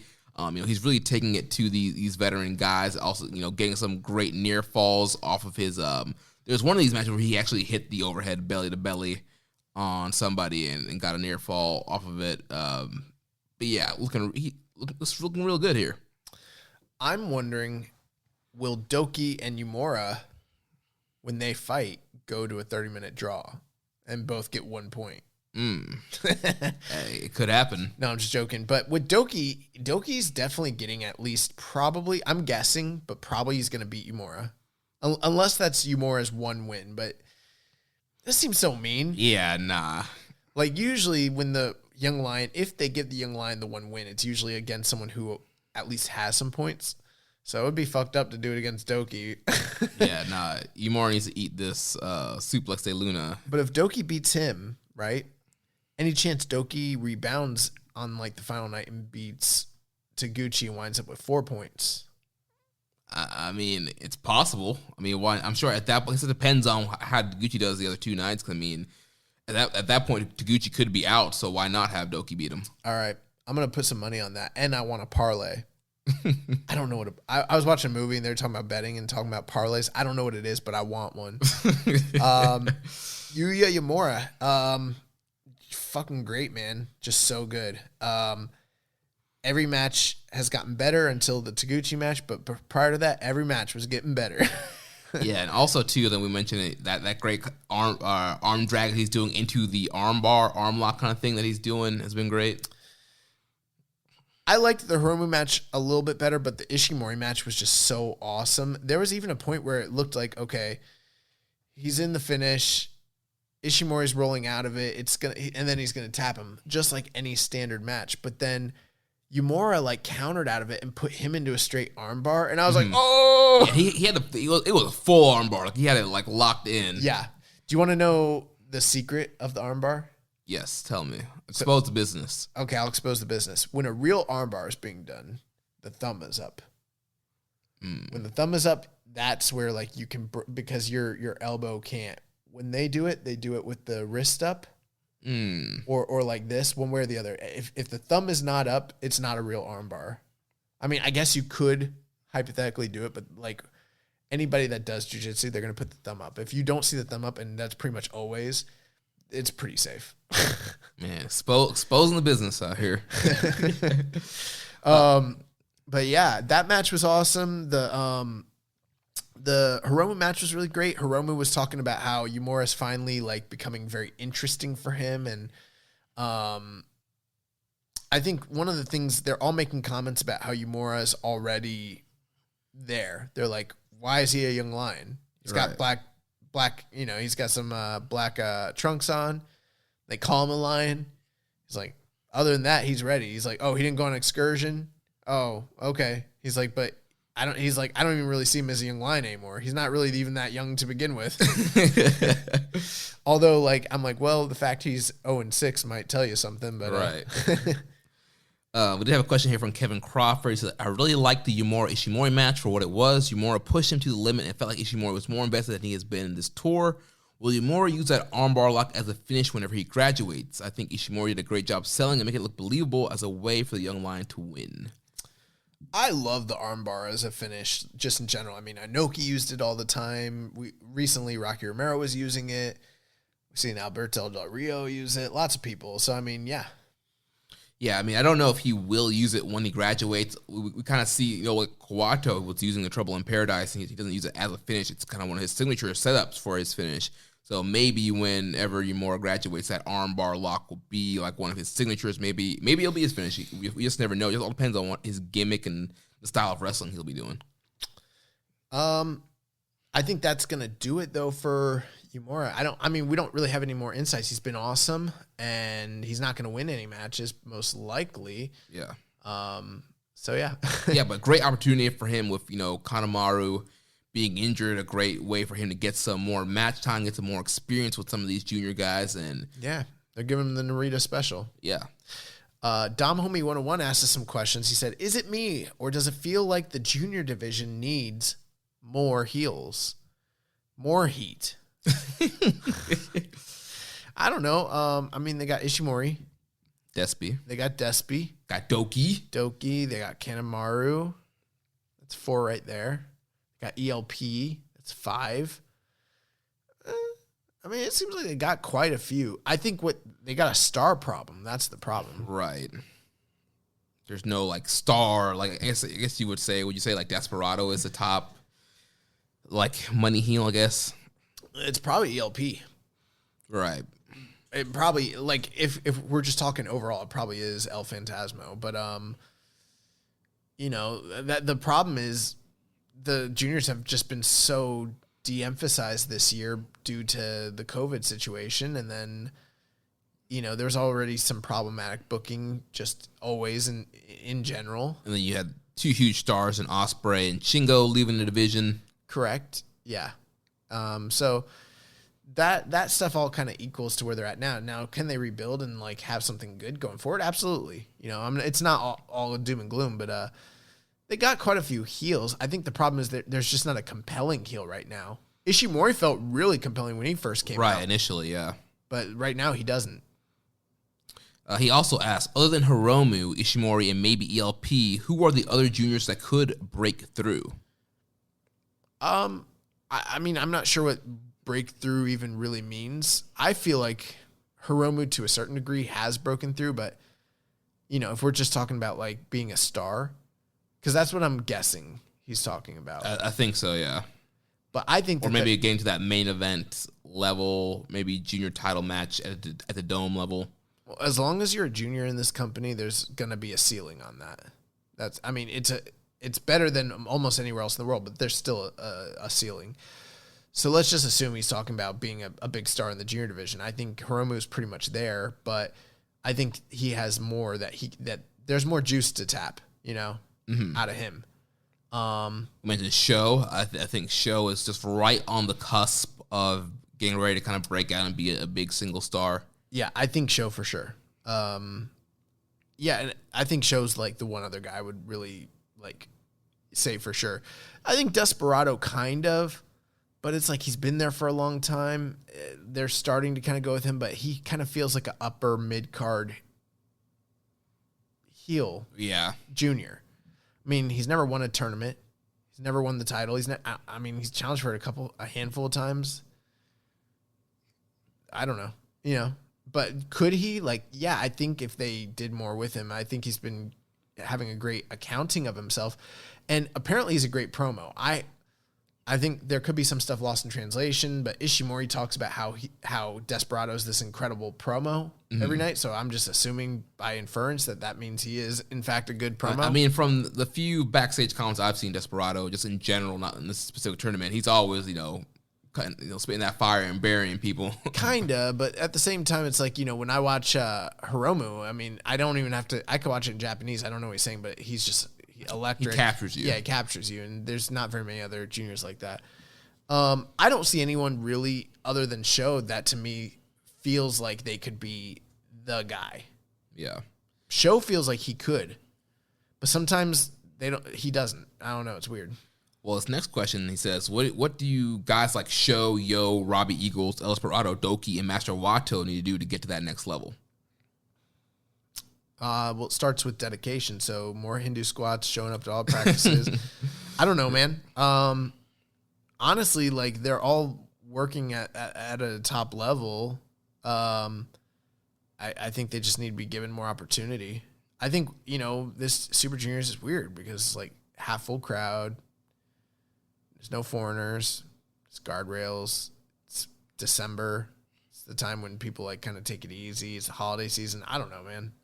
Yeah, I think if it were in a regular spring Best Super Juniors, maybe Sho would be kind of standing out a little bit more, breaking out a little bit more, and maybe, Robbie Eagles and Despy and guys like that. So yeah, I mean, all those guys are just kind of right on the cusp of being special. I mean, with Eagles, like you mentioned, he's a guy you can heat up easily. We've seen him pin Hiromu in a multi-man match, and that was clearly a potential title match that they were teasing down the line with those two guys, and so he's a guy that you can easily kind of be your top Gaijin junior of the division. Since he mentioned it, Yo's the other guy I think could really break out. Not in the same way as Sho, and I'm not even saying it's more or less. I'm just saying I feel like when they do break up, it'll be very divergent paths. But I think he could also. I think he has a lot of charisma. I think he's got a ton of charisma and could definitely be like a star too. Yeah. Wato, this gimmick, I don't think he's going to be able to really get to the next level with this gimmick and the way that he's been wrestling. Well, I disagree. I know that the gimmick wasn't like initially received well, but it's like if he was having raw ass matches and it wouldn't matter. It wouldn't matter. And if he's cutting really good promos, how many weird gimmicks have gotten over in Japan over the years? I mean, a ton. Like that stuff is it is important and you want to look cool. It is a cosmetic business, but it's like, there's more to it than just that. And like, he's not making the cut right now. And it's because like, he's not connecting emotionally. There's a confidence issue. The work is sloppy. There's things missing and it's not just blue hair and blue pants. Yeah. It's one of those things. I don't feel like the, Master Wato is Kawato turned up to 10. No. So maybe he's just having trouble just kind of being a grandmaster. Should I wrestle as Master Josho? Master Smith? Dan asked us, which Best of the Super Juniors match has brought you guys the most joy. I would like to say Dan is a jerk. I will say the match that has brought me. What's the match you've liked the most? The match that I've liked the most. No need repeating what he said. Eagles and Hiromu. I liked Doki and Hiromu the best as far as just like preference. Mm-hmm. I thought that match ruled. Nice. Well, let's shift gears now to World Tag League. So we'll start on the top of the block here with the leaders, Tomohiro Ishii and Toru Yano. They have 10 points right now. The only team with 10 points. They're 5-2. They defeated GOD on the 24th. They defeated the Empire on the 28th. And then on the 30th, they defeated Hinar Ace. So just peeled off 3 wins in a row here. It feels like Yano's winning all the matches with low blows and roll-ups. Is that correct? Pretty much, yeah. It didn't used to be that way. It kind of used to be like... Well, their combo finisher was always the lariat into the schoolboy. Yeah. But sometimes, like, Yano would win. Sometimes Ishii would win. Sometimes it would be a combo or whatever. Or, you know, a sequence that led to a low blow. But, like, lately it's just kind of all been Yano. It feels like Ishii's just kind of there. I don't know. Yeah. This is generally... I see a lot of people actually online complaining about this pairing because they're like, you know, they're two guys that feel like they're singles just thrown together. They have nothing in common. They're not playing off each other. They're just like occupying the same space. And it's like, that's true, but no one was really complaining about that 3 years ago or 2 years ago or last year. It's only suddenly now. And I'm wondering what has changed that's really causing people to be so concerned about, you know, Ishii basically.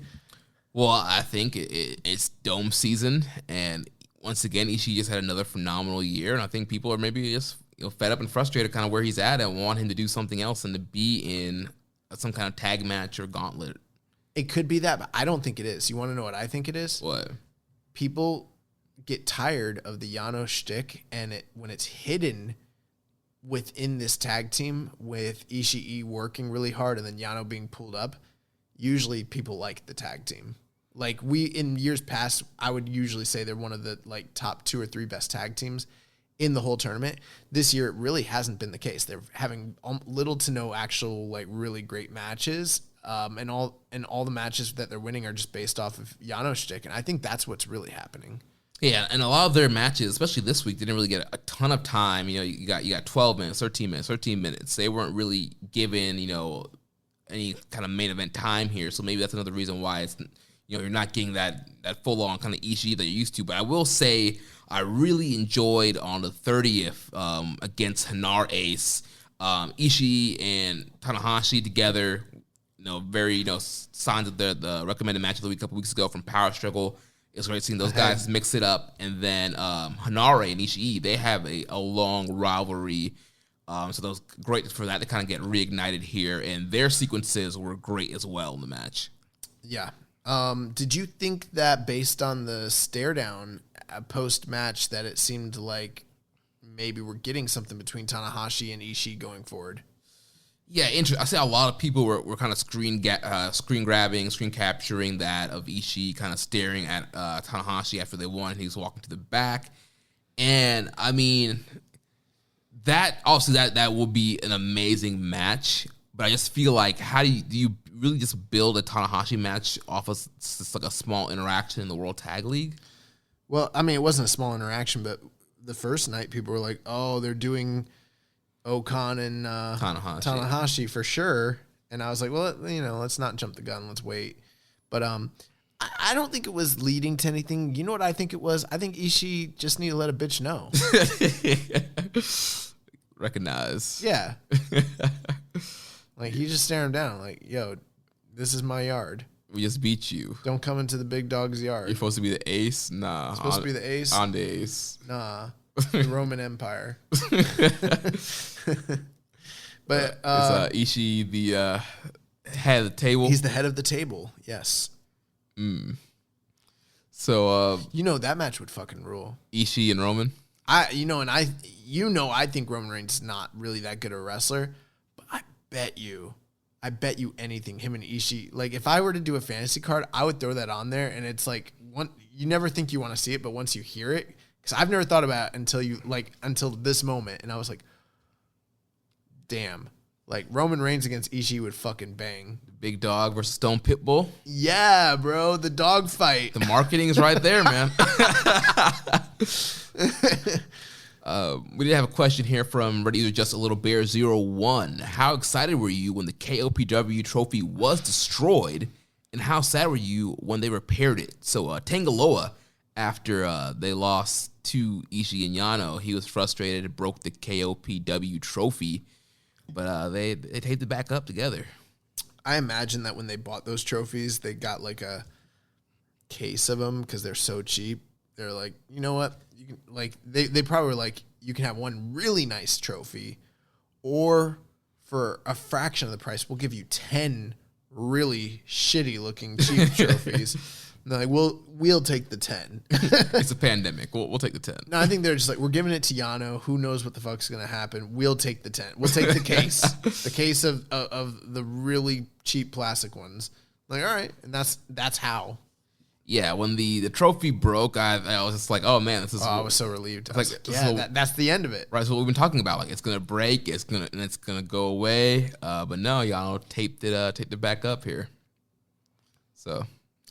Yeah, so I think we were relieved, and then the despair came back. Juice. After that, we got next in line Juice Robinson, Dave Finley, Finn Juice. They are sitting at 8 points, 4 wins and 3 losses on November 24th. They lost to the Bullet Club team of Bad Luck Fale and Chase Owens.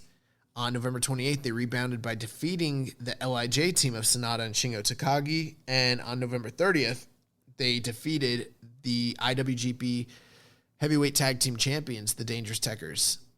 Yeah, a series of wins here. Well, they lost to Fale and Chase, was kind of an upset there, but then, bouncing back on 28th and 30th. And Finjuice have been a solid team here. I really enjoyed the matchup with Sonata and Shingo, and also That's one of the best matches of the tournament. Yeah, and also I enjoyed their main event matchup here, most recently against the Dangerous Techers, kind of a big moment there in Cork and Hall. Again, the big win there over the champions, and Juice, learning his Japanese, kind of cutting the post-match promo there for the team, getting the crowd fired up behind Finn Juice. I think David Finley has been looking really good in this tournament as well. They've been getting a lot of heat on Finley in these matches, and kind of make the hot tag to Juice, but I think overall, we've already talked about kind of how the better shape that he's gotten in, and I think he's gotten better with his promos. I think he's better in ring, and overall, I think Finn Juice has been really solid here. Yeah, and it feels almost like there's like last year we were like, when they won this tournament, we were like, it feels like they're giving shine to Dave. This year kind of feels the same for some reason. Like, they're emphasizing both guys, and they're both wrestling really well. I kind of wish like Juice would have wrestled like this in the G1. Yeah. Because like he's putting forth a really great effort. I mean, I'm not ready to say Finn Juice are my MVPs of this tournament, but they're up there. They kind of remind me of like how I used to view like best friends in the same tournament. They kind of facilitate that role. Like they can have a good match with almost anybody, on any given night. And oftentimes they're having some of the best matches of the tournament. So they're always good to great. And then, they're also, sitting right at the top here. And it's kind of been precarious because going into the 24th, they were like, 2-1 and then, or 2-2. And then they went 2-3, and it was like they had a losing record, and then they rebounded by picking up these 2 wins. Now they're back at 8 points, but like for the early part of the tournament, they were taking losses. So it's sort of like a redemption story there a little bit. Yeah, especially being last year's champions, you think they should come in and kind of start off hot here. But yeah, kind of a slow burn buildup for Finn Juice here. Juice cut a promo, and he was like, we are the best motherfucking tag team, not only in this tournament, but we're the best fucking tag team. And then I thought he was going to say, like, in the world. And he was like, in all of New Japan. And I was like, bro, all the tag teams in New Japan are in this tournament. What are you talking about? And then he was like, it's time we started acting like it. I thought he was like, I thought this man was going to like take his nuts, put them on the table and say blow and be like, we are the best tag team in the world. Yeah. FTR, Young Bucks, Sasha and Bailey. But no. But yeah, they've been really good. Big moment for Finley. Yes, that's what I was going to mention. On the 28th, he pinned the never open weight champion Shingo Takagi. Very interesting because it feels like Sonata had been eating a lot of the pinfalls for the LIJ team. So Shingo losing a fall here and losing to David Finley, who's a guy that doesn't typically get the singles push. And we have a question here from Asayo Jimbo. Says, Finley pinned Shingo. Do you think he'll get a chance to challenge for the never title soon? This is, of course, if Shingo retains to Wrestle Kingdom against probably Suzuki. I mean, I would assume if there was a title challenge that was born out of this tournament, it's going to be on Wrestle Kingdom because I don't see, I mean, it's not like Takagi's not talking about Suzuki. Suzuki's not talking about Takagi. I mean, unless they build something up in the road to Tokyo Dome, there's no reason to believe at this point that Suzuki's getting another title match at the Tokyo Dome right now. Right. I mean, the only way I see Finley getting a shot before Tokyo Dome, if it's on the road to Tokyo Dome tour, you do one of the main events, Shingo defends, and then you can set up an angle post-match where whoever Shingo's going to face at Wrestle Kingdom kind of comes out and challenges him there. Well, I don't think Dave Finley's getting a title shot at all. But if he did, it would be at Wrestle Kingdom is what I'm trying to say. Yeah. And you could have a little interesting story there, like Finley's getting another title shot, and then also the title match is like Tekkers versus LIJ versus Finjuice in a three-way. So, like, those guys are kind of interacting in both of the title matches. Well, here, let me kind of explain why I'm pretty certain they're not doing a title match. I could be wrong, but it's just like he got the pinfall, but he didn't do it alone. I mean, yes, he hit the acid drop, but what led to that? It was Left hand of God. Left hand of God into the cutter, into the pulp friction, into... Had to hit like 5 finishers on this man. Yeah, they hit so many fucking finishers on him. There's no reason for me to... Even though, like, yeah, the legal man pinned him, it was basically two guys beating him up. And he even said that in the backstage. He didn't be like, Dave, you really got me. Maybe you should come for this belt. He was like, nah. He was like... Y'all fucking double team me. He was like, y'all broke that 5-second count. That's not a rule in New Japan. I know. I have a feeling that's not an actual rule in New Japan. I think they're just like I think they just tell the referees like just count. Just call it. Whatever feels right to you, you know? So yeah, there's no reason based off that, it didn't seem to me at all like I thought Finley was getting a never title shot. The only reason I think people are looking for it, and I was looking for it too, is because we don't have anything in line for Shingo for Wrestle Kingdom. So I think we're all kind of looking and searching for who's it going to be. But like that scenario, that booking just didn't make sense to me personally. I could be wrong, but that's what I'm thinking. I think that that will play nothing into it. Yeah. Well, we might not find out who Shingo's facing maybe until the finals or somewhere on the road to Tokyo Dome. And we'll see. So the next team that's also at 8 points, 4 wins and 3 losses is the Gorillas of Destiny, Tama Tonga and Tangaloa. On the 24th, they lost to Ishii and Yano, like we mentioned. On the 28th, they lost to Goto and Yoshihashi. And then on the 30th, they defeated Los Ingobernables de Japón of Sonata and Shingo. This will sound mean, but they're kind of the Bushi of this tournament. They're just not pushed like him. Like, their matches haven't been great. Like, they've just been okay. They're good. They're like 3-star affairs for the most part, maybe a little higher than that. And that's about it. Like, yeah, Tangaloa's look good. Tama's entertaining. They're a package. I enjoy the package, but I got to be fair and tell you, like, the matches really aren't anything great. Yeah, again, kind of your gentleman 3 stuff here. Tangaloa, like I've mentioned in the past couple of weeks, I've kind of kept my eye on him. He's been doing some interesting stuff. And just the way that he's been moving around the ring. I feel like his selling is getting better, and kind of, his spots with Ishii was really good. The kind of exchanges that they were having there. But yeah, overall, nothing blow away, nothing that you need to run out of your way to watch from these series of matches here.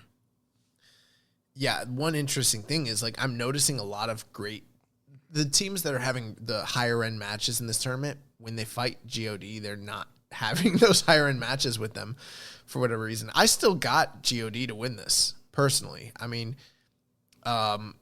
we talked about the last tournament being super parity based. This one's even more so. There's a lot of people tied right now, so anything can happen. Anything can be opened up, but I still feel like God makes the most sense, although I'm not as confident about it as I was like a week or two ago.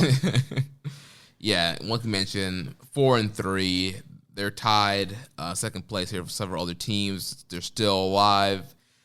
Still plenty of time for them to get the wins needed to get to the finals. Well, one of those alive teams, let's talk about the LIJ team of Shingo Takagi and Sanada. November 24th, they defeated the Chaos team of Hiroki Goto and Yoshihashi. Big win. On November 28th, they were defeated by Finjuice, as we discussed. And then November 30th, they were defeated by Gorillas of Destiny. So back-to-back losses after leading for the early part of the tournament. Yeah, kind of a bump in the road there for LIJ, Sanada and his TKG. But like we mentioned, the Finjuice match would probably be the one out of these to kind of go out of your way to watch from this series. I like the team of Shingo Sanada. I think they work really well together. And it's Shingo. No matter, he's kind of like Ishii, like we mentioned last week. No matter what situation you put those guys in, they're always going to perform and be top performers and bring some energy and excitement to matches. We may be looking at the MVPs of the tournament. I kind of think it's mostly between them and the Dangerous Techers still, but they've definitely had two of the highest peaking matches of the tournament, and they're consistently really great. Early on, when I first saw this team up, I kind of thought I still liked Sanada and Evil better as a team, just because there's some matches that Sanada and Evil had that were really, really great that I remember, that are much better than anything that Sanada and Shingo have done so far in the short time they've been together. But then I've been watching them throughout the tournament, and I've been thinking, you know what? They're better in the tournament than Evil and Sanada were, because what would Evil and Sanada do? They would have a really good first night, fuck off the most of the tournament, and then the last night or two. Then it's bangers the last. Then they have bangers. And so they were always sandbagging most of the tournament. But Shingo's going so fucking hard, and Sanada's also going hard to keep up with him. He's making Sanada be better, For that reason, I think I might actually like this. Even though the team they haven't had the classics that Evil and Sanada had yet, I might end up liking this team better. Yeah. I think they're a solid team, and it could be a situation here where, let's say these guys win, but you get Shingo defending against Sanada on one night, and then they're in the tag title match the next night. I mean, they don't do a lot of inter. I mean, I don't know why I'm telling you. For those of you listening, they don't do a lot of faction title, challenges, things like that. But I mean, LIJ is a little non-traditional, so that's possible. I don't see it. Shingo did say though that in kayfabe during, I think it was one of the Tokyo Sport interviews, he said that they're going, or maybe it was on New Japan's website, but he said that he wants to defend the Never title one night. Right, and tag titles next night. Yeah, the tag titles next night. So, I mean, they're alive, and they could do it. They're a very formidable team. They're doing really well so far. And I don't think that New Japan's tag division is revitalized at all. And I'm not really, personally, just being candid, really enjoying this tournament very much with the format. But I do got to say that they are doing a really good job, I don't know. They're doing a really good job making these teams seem like they matter for the time being. Does that make sense? Yeah. Even though it's a single block format like it's been the last couple of years, I think maybe with less teams here, And with only 5 matches a night, I think it's definitely been probably a little bit more easier to watch than maybe the last couple of years. Oh, it looks like, kind of behind the curtains, it looks like one of the larger Facebook group moderators that I'd messaged just hit us up and wants us to post the year-end awards on their site and work with them. So nice, sounds good. Yeah, been waiting on that. get your votes in. So let's move on to another team that's also at 8 points, 4 wins and 3 losses, and that would be the current IWGP Heavyweight Tag Team Champions, top contenders for Tag Team of the Year, the Dangerous Techers, Tai Chi and Zack Sabre Jr. On the 24th, the Techers defeated the Empire. On the 28th, they defeated Evil and Yujiro, and then on the 30th, they lost to Finjuice. Out of this run here, besides the Finjuice match that we talked about, also really liked the Evil and Yujiro match, believe it or not. And it was very reminiscent to the Evil Sabre match from this year's G1. The Techers were actually like the babyfaces in this match, with Evil and Yujiro kind of getting the heat on both of those guys, especially, getting the heat on Zack a lot throughout this match. And then Zack and Taichi had to kind of rally back and come back together to defeat the Bullet Club. Yeah, I've really enjoyed Zack and Taichi working as a quasi tweener / babyface sort of role in some of these matches. You compared it to the Evil Zack match from G1. Yeah, I had those exact same feels. So you kind of stole my analogy from me, but I think anyone that's paying attention probably had the same feelings. So, surprisingly, Taichi works really well in that role too. It's not just Zack, although Zack's sort of the Ricky Morton in those matches. Yeah, which makes sense. And they were also in a similar scenario when they faced off against the Empire. Yes, on the 24th against Okan and Cobb. Okan and Cobb were definitely more of the heels in that match than Sabre and Taichi were kind of fighting from underneath. Yeah, and I have no illusions to think that they're gonna go heel, or I'm sorry, they're already heel to go babyface. But maybe down the road, if they wanted to put them, some of these champions, they will put them in title, scenarios where they are up against a big heel team and they've got to kind of float in between. I remember Okada having to do that, from time to time early on. So it's kind of cool to see that they can work that style. But if they ever did decide to go babyface, they have that option. They're very versatile as workers. Mm-hmm. I'm kind of torn because I still think Taichi and Zack might be my MVPs of the tournament, with how good they're working. But it's I think Shingo and Sonata are more consistently having better matches. Yeah, it's weird. Yeah, because I feel like some of the Dangerous Techers match, sometimes it takes them a little bit too long to get going. Like when they're the heel, sometimes they're spending their heat segments are sometimes a little bit too long until they get to that build to that spot where Taichi's ripping the pants off and then the action's really picking up. Where you have Shingo and Sonata are just kind of go from the get go. So we had a question here from Reddit user PSan91. Says, what do you think ZSJ is doing in the back when Taichi's entrance is going on? It's twice now that Taichi has been jumped before the bell during his entrance. You think they would have learned their lesson after the first time it happened? Yeah, you would think that they would have figured this out by now. I noticed that. The first time it happened, I was like, oh, that was pretty inventive. I was kind of wondering, I was like, that's one of the funny things. Why don't they have a joint song or come out to one thing? They have a tag name. I think, did Karen bring this up a few weeks ago on our show? She might have. Someone mentioned it recently. I don't know who it was, but they mentioned the one thing this team doesn't have, they don't come out together. Everything else about them seems like completely a cohesive team, but they don't come out together. But these heels taking advantage of that has been pretty cool and inventive. The first time they did it, great. The second time, I was like, it was still cool, and I'm sure for the live crowd it was cool, but for us viewing at home who are keeping up, I was like, why the fuck didn't he walk out with him? You should have learned. And he's way back there. Taichi's already in the ring singing, and Sabre still hasn't walked out yet. Well, bro, because Sabre comes out to his own music. No, he comes out to Taichi's music. He just okay, yeah, you're right. I was thinking that they were coming out to two different songs. No, they're just making their own separate entrances. Yeah. I don't know. It's stylistic choice. Don't judge their life choices. No, yeah. Maybe not to like take away from the spotlight, as Taichi can like perform for the crowd and, you know, showcase his talents. Yeah, being a humble man there. I don't know, man. Next question from Reddit user DomHomie101. He says, so are Taichi and Zack Sabre Jr. the most underrated team in wrestling today? Yeah, probably. Yeah, I see a lot of people out there who really don't like Dangerous Tekkers. I think that the viewership of New Japan, at least stateside, has really gone down. I think any team that's great in New Japan that's not like, you know, known in America is going to be, you know, it's like, oh, they're in New Japan, you know, they don't have a tag division, yada, yada.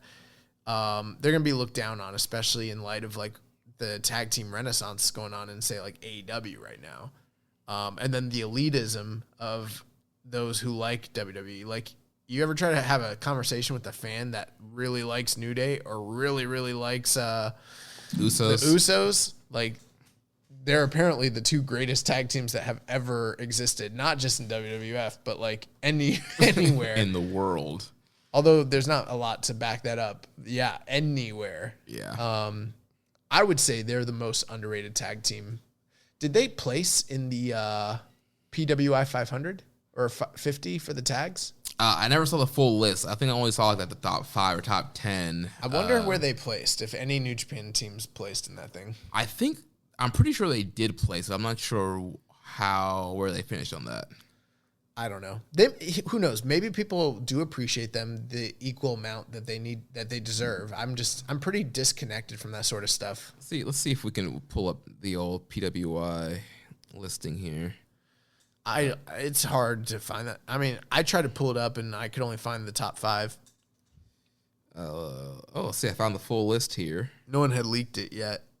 Somebody leaked it here. Let's see if Dangerous Tekkers are on here anywhere. GOD is number 6. See, and that's what I was thinking. GOD shouldn't be higher than right now, anyways. I mean, I don't know. I don't know what the voting period is. Maybe I'm talking out of turn, but like, it feels like GOD shouldn't be higher right now than Tekkers. Yeah, Roppongi 3K's at 10. What? Let's see here. Finjuice 21. I think they go half year to half year, so maybe that does make sense. Yeah. I don't know. Golden Ace is 23. Oh, fuck no, bro. They got all those. Dangerous Tekkers 30. That is ludicrous. That is preposterous. And I could shape well, you know what? We'll let it play out in our awards for the people that actually watch this shit. You gotta be kidding me. That is bogus. Oh man. Well, let's move on to yet another team that's at 8 points. What? Another team with 8 points? 4 What's wins going on? and 3 losses. That's the Chaos team.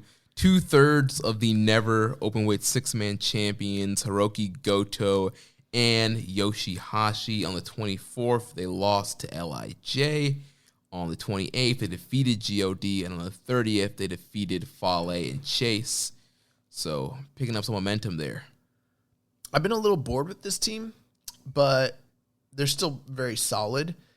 I've noticed most of the matches, most of the story is still playing into showcasing and spotlighting Yoshihashi. Mm-hmm. Yeah, Yoshihashi still, I think he's having I think he's been kind of like the standout of the team here. Typically you think Hiroki Goto and just kind of the great matches he's had in the past and just how, great of a worker he can be. You would think that the spotlight would maybe be on him, or maybe he would be the key of the team here. But to me, I still feel like, I guess it's just part of the story they're telling right now with Yoshihashi's kind of resurgence and coming off of that great G1 and the never 6-man title wins. He's been kind of the standout of the team, and definitely a lot of the focus on the matches are on him. Yeah, and I do agree with that, and I don't even think that's necessarily a bad thing. I think Goto's probably like, fuck, I want to try hard for a World Tag League for it, Right. So, there was a point I was trying to make earlier, and basically what it was is, like, even though they don't have a strong, like, fully formed, developed tag team division, in this tournament, they've done a good enough job with this parity booking to make it believable that most of these teams could hypothetically win the tournament, which doesn't always seem to be the case. You know, like there's been plenty of tournaments where like guys like have a good amount of points, but we kind of just know they're not going to win. Right. But like, I could see Goto and Yoshihashi winning based on how things have gone. I could see Dangerous Techers winning. I could see LIJ, GOD, Finjuice, all of them, literally, like so far. And maybe that's good and bad, because on the good side of it, it's like they're so equal that anyone could win. So like no one really does truly stand out. But or maybe that's the bad part. Yeah, it could be good or bad. Like it's good. Yeah, it's kind of unpredictable. We don't know who's going to win, but at the same time, like you're not really creating a star team here. That's the other point I was going to make, was like there's no one who's really standing out as a star or anything like that. Yeah. Out of their series of matches, I think the match up with LIJ with Sanada and Shingo on the 24th would probably be the best match they had in this stretch here. Yeah, it was good. The interactions with Goto and Shingo were great calls back to their rivalry. So yeah, absolutely. After that, we've got the Empire team, Great O'Khan and Jeff Cobb, sitting at, bro, you're gonna believe this, 8 points. What? Another one? November 24th, they lost to the Dangerous T. November 28th, they lost to Ishii and Yano. And November 30th, they defeated the Bullet Club team of Evil and Yujiro Takahashi. So yeah, it's a little bit of a rough go for the Empire this week, eating 2 losses and only managing to pick up 1 win against Evil and Yujiro. You want to know something weird about this team? Oh, like Cobb is here working this shit, right? Same day that man was fucking working over in America for New Japan Strong. Completely different, like, dynamic. He was positive. He was working with baby faces. Like, he was a face, and then he comes over here. I don't know what the fuck that's about. Like, then his whole entire demeanor changed. It was weird. I don't know, man. I guess he gets into Japan, and I don't know, just the attitude changes. Switch snaps in his head or something. The mood's about to change. Yeah, bro. But yeah, interesting with Great O'Khan kind of being the pin eater of this duo. I know a lot of people were kind of wondering who would be the pin eater.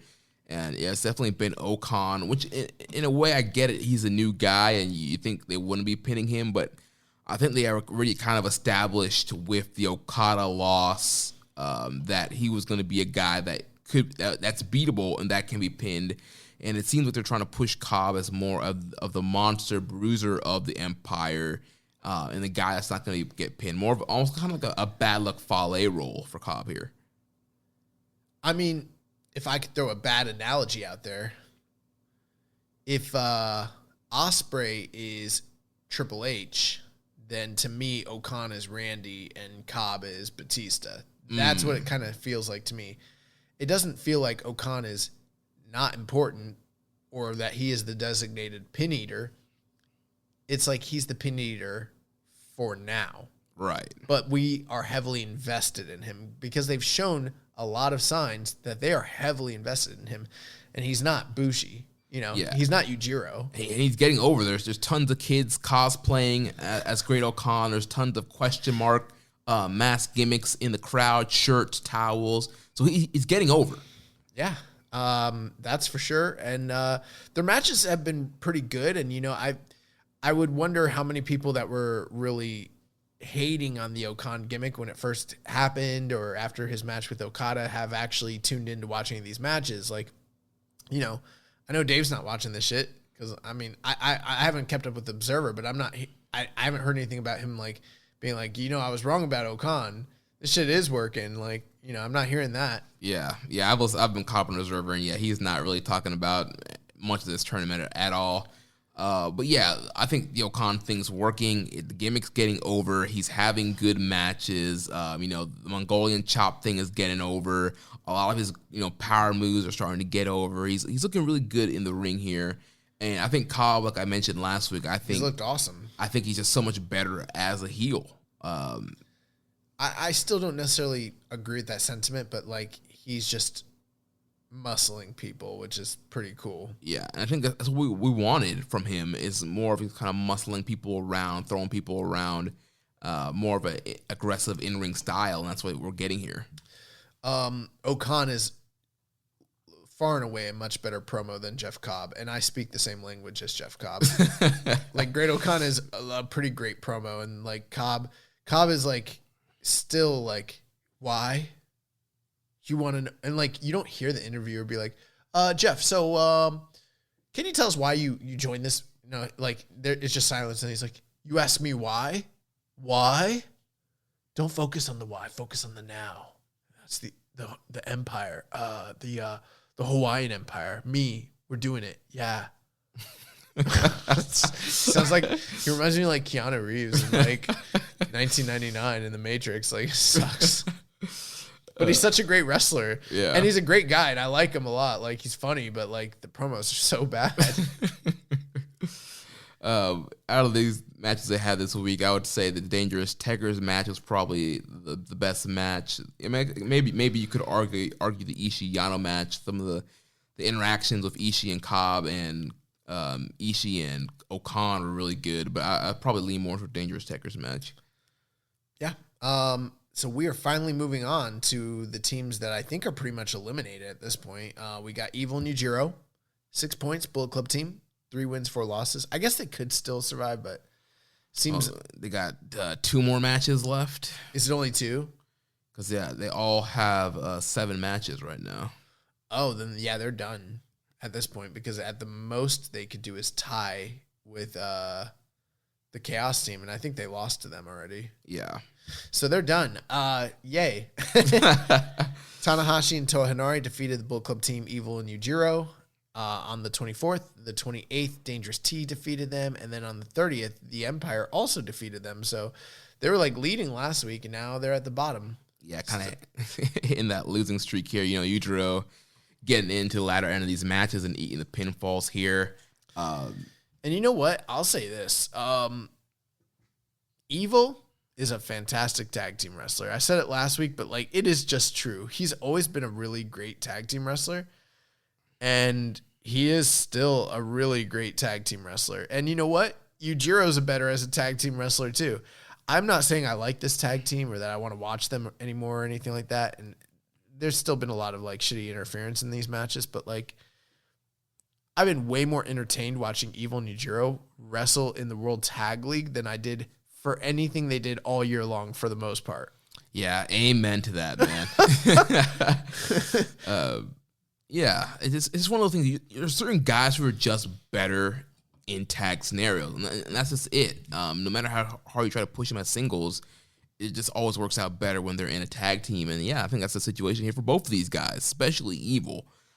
You know, we've been doing this show almost 3 years now, and you never heard us complaining that much about Evil when he was tagging with Sonata in these tag leagues, in tag title matches.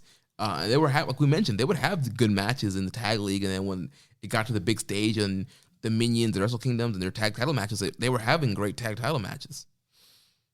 Yeah, I mean, I pretty much agree with all that. I think you put it perfectly. I mean, I know there's some people listening probably thinking like, oh, well, they're happy now because they're losing and they're out. And yeah, that's kind of true.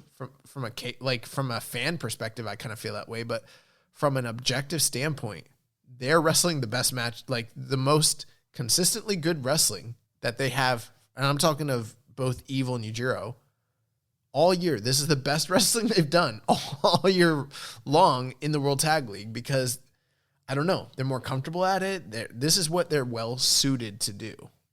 Yeah, and I'm not sure if I am happy that they're losing, because that means that Evil's probably going to be a singles match instead of. Oh yeah, I've thought of that too.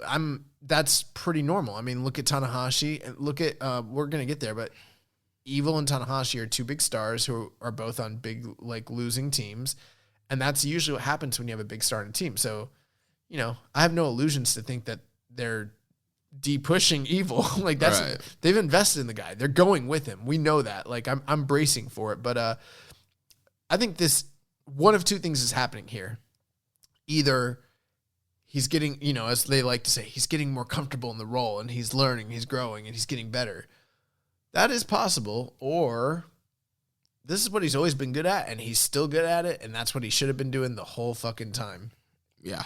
And I think that is the way more likely scenario. We have a question from Kevin from DC. He says, oh man, oh god damn it. They are still pushing Evil as future single star. You can tell because it takes at least 30 seconds from Yujiro entering, with Dick Togo, mind you, to Evil entering. We're in for a long 2021 with a prominent Evil push, aren't we, Josh? Josh, I know you wanted another Evil question, so answer the question. Yeah, I think that's probably the case. I think Evil will be prominently featured. I really doubt he touches the IWGP title again this year, but could he be an IC champ? Possibly. If they ever split the belts. Could he be a US champ? Possibly. If they ever get that belt back from Mox. Yeah. I mean, he could be an ever champ. He could just be, well, that's, yeah, maybe. But, like, he's already been never champ. That'd be like going back to where you've been before, you know? Yeah. You don't want to do that. Yeah. But he'll be like, he might win like a G1. I'm not saying he should, but like, he's going to be prominent in a New Japan Cup. He's going to be prominent in a G1. He's probably going to headline or challenge for a title at some point in the year or something like that, you know. Yeah. Next question from Rambone Slam Pig. This is from the perspective of the bookers or the company. Was the Evil experiment a success or failure? Oh my God. Was the plan Rich wishes he was here right now. Was the plan to make him an upper mid-card gatekeeper who is credible to heat up into a title program when needed? And if so, was that accomplished? Or was the plan to put him into the Okada, Naito, White echelon instead of a rung just below them on the ladder? If they reduce the run-ins, ref bumps, and garrote nonsense and let him just be a big bruiser who's a standard heel jerk, will we all be less put off by him in a year or two? I think it's an interesting question. Because I was thinking by now we might be able to like kind of determine where exactly was this a success? Was it a failure? And I think the jury's still out on it a little bit. Yeah, I think in a pandemic world, we're still not at full capacity crowds yet. We're still not having crowd cheer yet. So it's hard to tell. Like, is he a draw? Like, they're filling up the houses because they're half full or less than half full, and people want to go see New Japan. And so I just don't think it's hard to say, if he's a draw or not. Is he over? It's hard to tell right now. Well, I mean, let's say this, okay? If you put yourself in the mindset of a diehard Naito fan or LIJ fan, and the whole idea was, I want to see Naito beat this guy, then yeah, it could be. I mean, because it seemed that they did big business the several times they ran that match this year, regardless of the perceived match quality, Mm-hmm. I mean, let's face it, Naito's the biggest star in the company. He's the biggest draw in the company, and he needed a dance partner. Now, would I have preferred him to wrestle like a Tanahashi or someone like that throughout the year? Yes, for sure. Absolutely. But, old school wrestling booking dictates that you have some sort of heel that you can run against, your babyface to draw. And I think that there has been some successes with the experiment and some failures. Some of the successes, like, I think Evil's a pretty good promo. I think Evil's got a good look. I think Evil probably does get some heat, whether it's good or bad heat, I don't know. And he's definitely been portrayed in a light where he's taken more seriously than he ever was before. From those factors, it is a success. From the factor of, like, the matches are really bad. They really are really bad. I think he's ill-suited for this role, and that was always pretty much the premise of our argument, was like, you could have pushed literally almost anybody else who was, a decent worker, and they would be better fit, Mm-hmm. Now, will he grow into the role, like, say, a la Jay White? Possibly. but I think there's a ceiling for him, and I think it's a lot lower than what they want it to be, and I think it will be a mixed bag when it's all said and done. You can't call it a full failure. It's not a full failure until, no matter what anyone says about it, Are the matches as good as they were in 2018 in the main event scene? No, they're not. But there's also a unique situation and things like that. They did try something. They're trying, you have to credit the company. They try, like we've talked about them not pushing new stars. They're trying to push new stars, not taking risks. They're taking risks. I just think they did it with the wrong guy.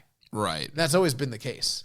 Yeah, and I think even if you remove the ref bumps, the run-ins, and the garrote wire, I still don't know how much it's going to work. The matches might be better, but overall, it's like one of those things where, like, Evil, even before he was, anytime he got a single shot in the old kind of gimmick, he still wasn't kind of knocking our socks off either. So I completely agree.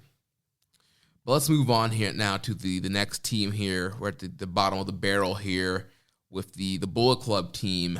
Bad Luck Fale, the crown jewel, Chase Owens. They are 2-5 with 4 points. They are eliminated from the tournament on the 24th. They defeated Finjuice as an upset win there. On the 28th, they defeated Hinares. And then on the 30th, they were defeated by Goto and Yoshihashi. Have you noticed Chase Owens is getting in worse shape as the tournament goes on? He just seems to be kind of insane. Bro, he was like, okay, he was getting into much better shape. Like when he first came back, I was like, oh man, this man's been working out. And then I don't know, man, they must be going to a lot of sponsor dinners or something. Cause like Juice is getting back into like ring shape, like we talked about Juice, like kind of not being where he was. And now he seems like he is, and Dave Finlay's in great shape. And then like, I look at Chase Owens and I'm like, too many nights at the Sizzler, man. Like, I don't know. Funny thing, well, these guys developed a new finish. It's the grenade launcher. Yeah. It's the new tandem move, and it's pretty cool, actually. But, they're losing. Fale's in better shape, so I don't even think their matches have been that bad. They've been fine, Yeah. Most years, I really, really hate the matches that these guys have. This year, I'm like pretty like they're good. Not good, but they're fine. It's fine. It's nothing. Yeah, they're not like egregiously bad or anything. But usually they are egregiously bad. So it's like kind of an improvement. And then the promos that they're cutting are really funny because like Bad Luck Fale keeps saying he wants a recount. Yeah. of the points. Yeah. that from the matches they lost. Which is funny when you think of it in that context. Yeah. You lost the vote, or, you lost the state, you lost the match. I want a recount, but you lost it already. Yeah, I really don't have much analysis on these guys. I mean, they've been fine. They picked up their first 2 wins this week. Beating Finjuice was kind of an upset win. And then they faced off against the other team that was kind of on a losing streak with Hinares. So they were able to beat those guys as well. And also, I don't really, I have to look at the schedule, but I don't think they're going to be winning many more matches going forward. Yeah. They might play spoiler. Yeah.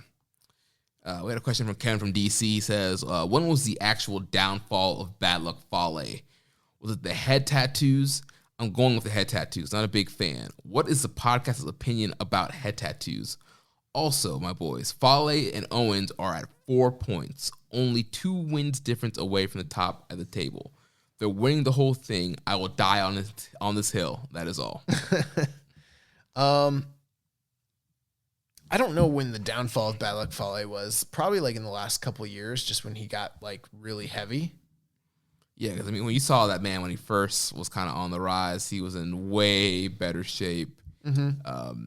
Even than he is now. So, yeah, I think when he kind of just let himself go, that was the downfall. When he got the head tattoos, I don't know.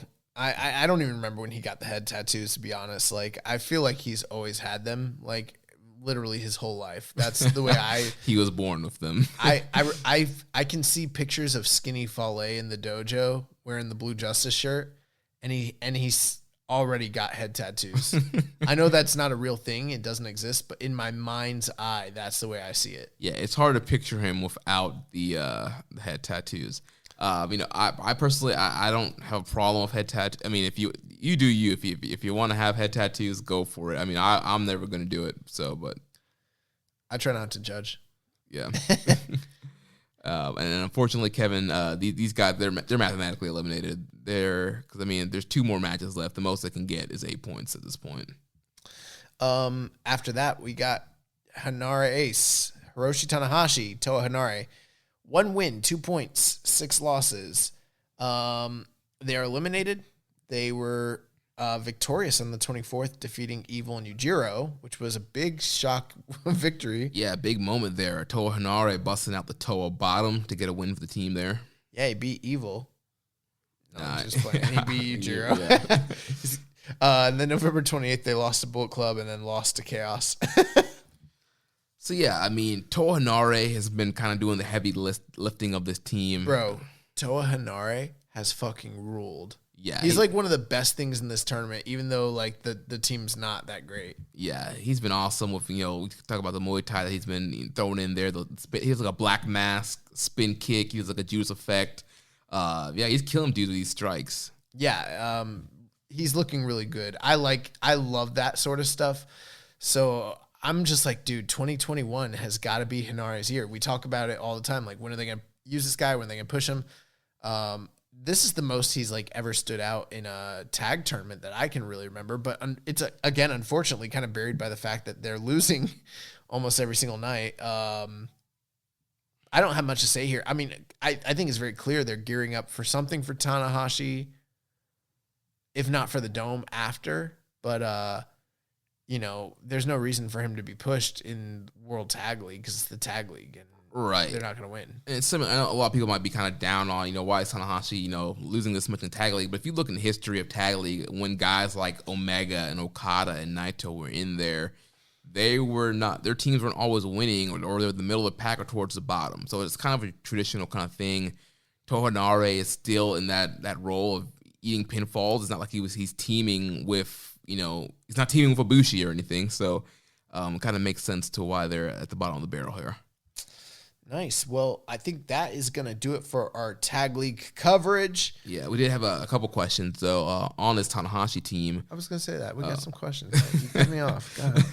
Well, hate me. I thought you were moving over. I thought you were missing the questions. No, I wasn't going to. There's a bunch of questions here. I wasn't going to. God, Jeremy. Go for it. No, you go ahead. You were so eager. You go ahead.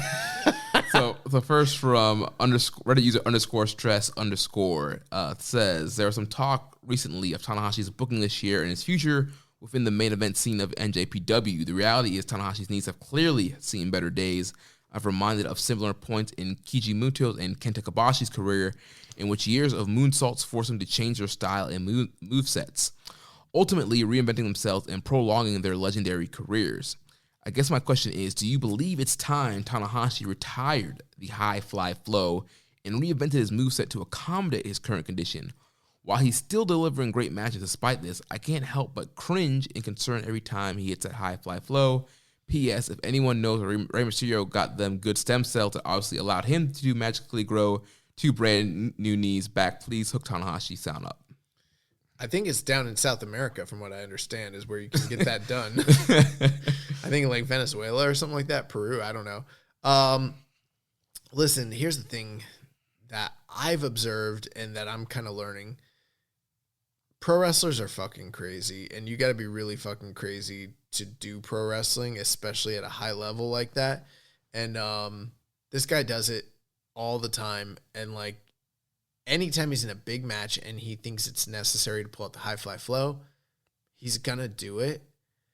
And I find it hard to imagine he's actually going to adjust until a doctor says you have to.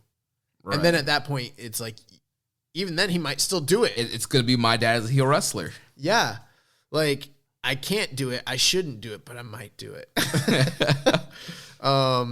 So Yeah, I would love. I mean, we have advocated for years that Tanahashi stop doing the high fly flow. Find it at least. He doesn't have to change his style. He already has changed his style. Right. And we saw it in the G1 more this year, too. He started using the Texas Cloverleaf a little bit more and actually finished some matches with the Cloverleaf. So I think he's kind of established that. And so I think we might see more of that going forward. But in the big matches, he's still going to do the high fly flow. Well, he used to do a final cut. We kind of saw him introduce a new version of the final cut. That was not good. And it wasn't good. But it could have been good. It was just like the guy didn't take it right. Maybe Tanahashi didn't do it right. I don't know. Like, we haven't seen him do. Does it feel like it's been a while since you see him do a sling blade? No, he's been doing sling blades all in this tournament. Okay, I don't know why I said that. But I'm like, could he go back to like really trying to utilize that as something? I don't know.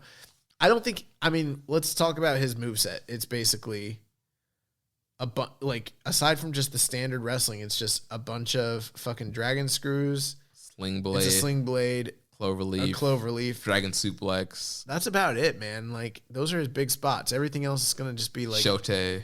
Yeah, bunch of strikes, shit like that, and he does a high fly flow. But like, all he has, he's working such a safe twist and shout. Yeah, twist and shout. He's doing such a safe style. It's like all he really needs to do is just stop doing the high fly flow and change it. Yeah. But he's not gonna. He's not going to. That's the bad thing. Like, he just won't. It'll literally be like, you can't wrestle if you keep doing this. So he'll be like, all right, I love wrestling so much. I'll finally change it. But by that point, his knees will be shot. And they already kind of are, so. Yeah. Next question from our user Grunty Dodds. What do you see Tanahashi doing at Wrestle Kingdom? I see him winning the gold. Which gold? The gold. One of them. Something. I don't know. I really don't know. I think it would be a waste to not have Tanahashi in some prominent position, but I don't know what prominent position that would be. I would like to see him go for the Never title, but did they already fight? I think they did. Dude, like, this tournament is so long and like running. It's funny because it's really like the same. We're basically covering a second G1 a few months later. Yeah. It's the same amount. It's like another 91 matches. Oh, actually, no, they're facing on the 4th. Okay. I was like, I didn't think they'd fought. I wasn't sure. It's the main event, LIJ versus Nares. Oh, bro. I think that could be the setup. Let's go. And you know what? I think Hinaris will win that one. Yeah, Tanahashi pinning. Tanahashi pins Shingo. Yeah. That knocks him out. That sets him up. Let's fucking do it. Let's go. The hopes are still alive. Yes. That's my call. Yeah. If I'm booking, that's what I'm doing. Yeah, bro. Y'all want to throw some questions to me about fucking David Finlay wrestling in the Tokyo Dome for the Never title? Nah, the Ace gonna ride again. And he's gonna win. Dude, Tanahashi as Never champion will rule. Oh my god. I would love him to be like, I will never face a junior. This is a heavyweight belt now. This is now the Never heavyweight title. Oh my god. Kevin from TC asked, or did you have anything about Tanahashi doing anything? Wrestle Kingdom? No? No, I mean, also, it doesn't seem like any of the AEW guys are coming over, so I don't think Fuck AEW. None of that's a possibility. And besides that, I mean, some top guys are already tied up in Double Gold Dash. I mean, I think a match with Shingo for Never title makes the most sense, at least for one of the nights. I think Tanahashi's a big enough star that you should use him both nights. But last year, he only wrestled on the 5th, right, against Jericho? Yeah. He didn't wrestle on the 4th. So, yeah, I guess maybe if you're only doing one, do a big... Bro, Shingo Tanahashi would rule so hard. What we need Mox for? We don't need Mox. We got Tanahashi. Kevin from DC says, I know that not everyone can be a star in this company. And that's definitely one of the reasons that it's a special company, unlike, say, the Fed. However, what are your thoughts about Toa Hinare? Why do you think New Japan keeps him in jobber status? It is infuriating. He stays in Japan, and at a time when Jay White and Hiromu can go overseas and become bigger stars in the process, then they return to Japan and become huge stars compared to Hinare. And then Hanare is, just a guy status with his World Tag League taking losses, taking loss to Balak Fale, stuff like that. Sorry for ranting. It's just completely frustrating. Yeah, I mean, we're big Toa Hanare fans on this show. We've seen the progression. We saw, the wars with Ishii, and just how he's evolved from that, and then the, implementing the Muay Thai into his wrestling, and just, how much better he's gotten since we first saw him. And it is one of those kind of weird things, like, all right, what do they need to do to kind of get him past? 'Cause essentially, because he's gotten so much better in the ring, but essentially he's still almost like a young lion. He's pretty much losing all his matches. The only matches he does typically win are against other young lions. Yeah. I feel like I would be a jerk to try and defend it, because I don't advocate for it, but like, it is what it is. Yeah. Like, at this point, I think what we've been waiting for is, when is his big push coming? Because it feels like they've been keeping him on ice until they're ready to like go with him. And it felt like 2020 was going to be like a year where they really started to go with him. And then the pandemic happened and it was like, it's not happening. But there was already allusions to him challenging Shingo for the Never title. Right, yeah. So I think that, it does suck. I wanted him to be in the G1 or be in something or come back and do something. And then they only brought him back at the end of the year to take a bunch of losses. I could see how that could be perceived, as not a good thing. But keep in mind, this company moves slow. They do a lot of things very long term. Does that mean that they are going to utilize him correctly in the future? I don't know. Maybe, maybe not. There's always missteps with any company, no matter how good the booking is. There's always going to be talent underutilized. It's just, that's how it is. Yeah. Next question here from Down Homie 101. He says, which tournament has been better so far, the Tag League or Best Super Junior 27? Super Juniors, and they're not even in the same league. That's a terrible question. I'm just joking. Yeah, hands down, Best Super Juniors is the better of the two tournaments. Awesome. So we have a preview of the next few shows coming up. There will be like 6-7 shows between now and next week, but is that correct? So this coming up week, we have 4 shows, and then the overall tournament finals will be on the 11th, and then Super J Cup on the 12th. Okay. I'm just trying to look at my calendar here. So if in the next 2 weeks, there'll be 6 shows. Okay, gotcha. You know what? So I was thinking we had to cover all of this between now and next week, and I was like, God, it's going to be a crazy week. Okay, that makes more sense. So let's do the rundown and our kind of predictions and previews here. Yeah, so December 2nd, we'll be back with Best of Super Junior action and from Osaka. So we'll have Doki taking on Yu Yamura, Ryusuke Taguchi taking on Robbie Eagles, Bushi taking on Master Wato, the Bone Soldier Taiji Ishimori taking on El Desperado, and in the main event, we'll have Hiromu Takahashi versus Sho. I do that all the time. My attention is fixed firmly on Hiromu against Sho. I think that also Ishimori against Desperado, because of the high point totals of these 4 guys, those are 2 really, really important matches. But Hiromu and Sho, for personal reasons as a fan, I cannot wait for that. Yeah, I think that'll be a great main event. With Taiji and Despi, I'm interested to see. I feel like Ishimori is going to play babyface in that match. And we're going to get some of that kind of Noah Ishimori, some Impact Ishimori here against Desperado.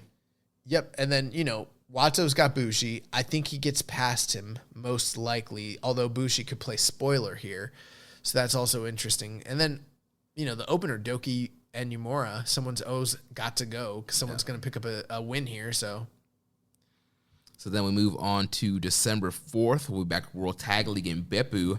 We got the Dangerous Techers taking on Fale and Chase Owens, Goto and Yoshihashi taking on Evil and Yujiro, Finjuice taking on Tomohiro Ishii and Yano, GOD taking on the Empire, and the main event will be LIJ versus Hanar Ace. Yeah, I'm very excited for the main event. Just, that's not there on accident. You look at the booking, Why is this team that has lost almost everything in the main event against one of the most prominent teams? I think it's very clear Henarius is winning here. And I know I'm talking myself into a shoot, but like I think Tanahashi's beating Shingo. Yeah, I think so too. That makes the most sense. Why else put this match in the main event? Bro, I'm so excited. I think also Finjuice versus Ishii and Yano could be pretty good this night also. Yeah, I mean, I think that's a good bet when you're talking about Finjuice just in this tournament in general. Plus, they've worked together before and had really good matches, so that makes sense. Yeah. Super Juniors, December 5th in Kagoshima. We're opening up with Sho against Yuya Uemura.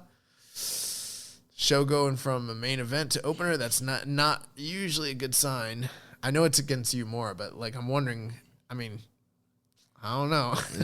Nah, I think it's going to be Shock Arrow City for Uemura. No. What I'm saying is he's got Hiromu the night before, Mm-hmm.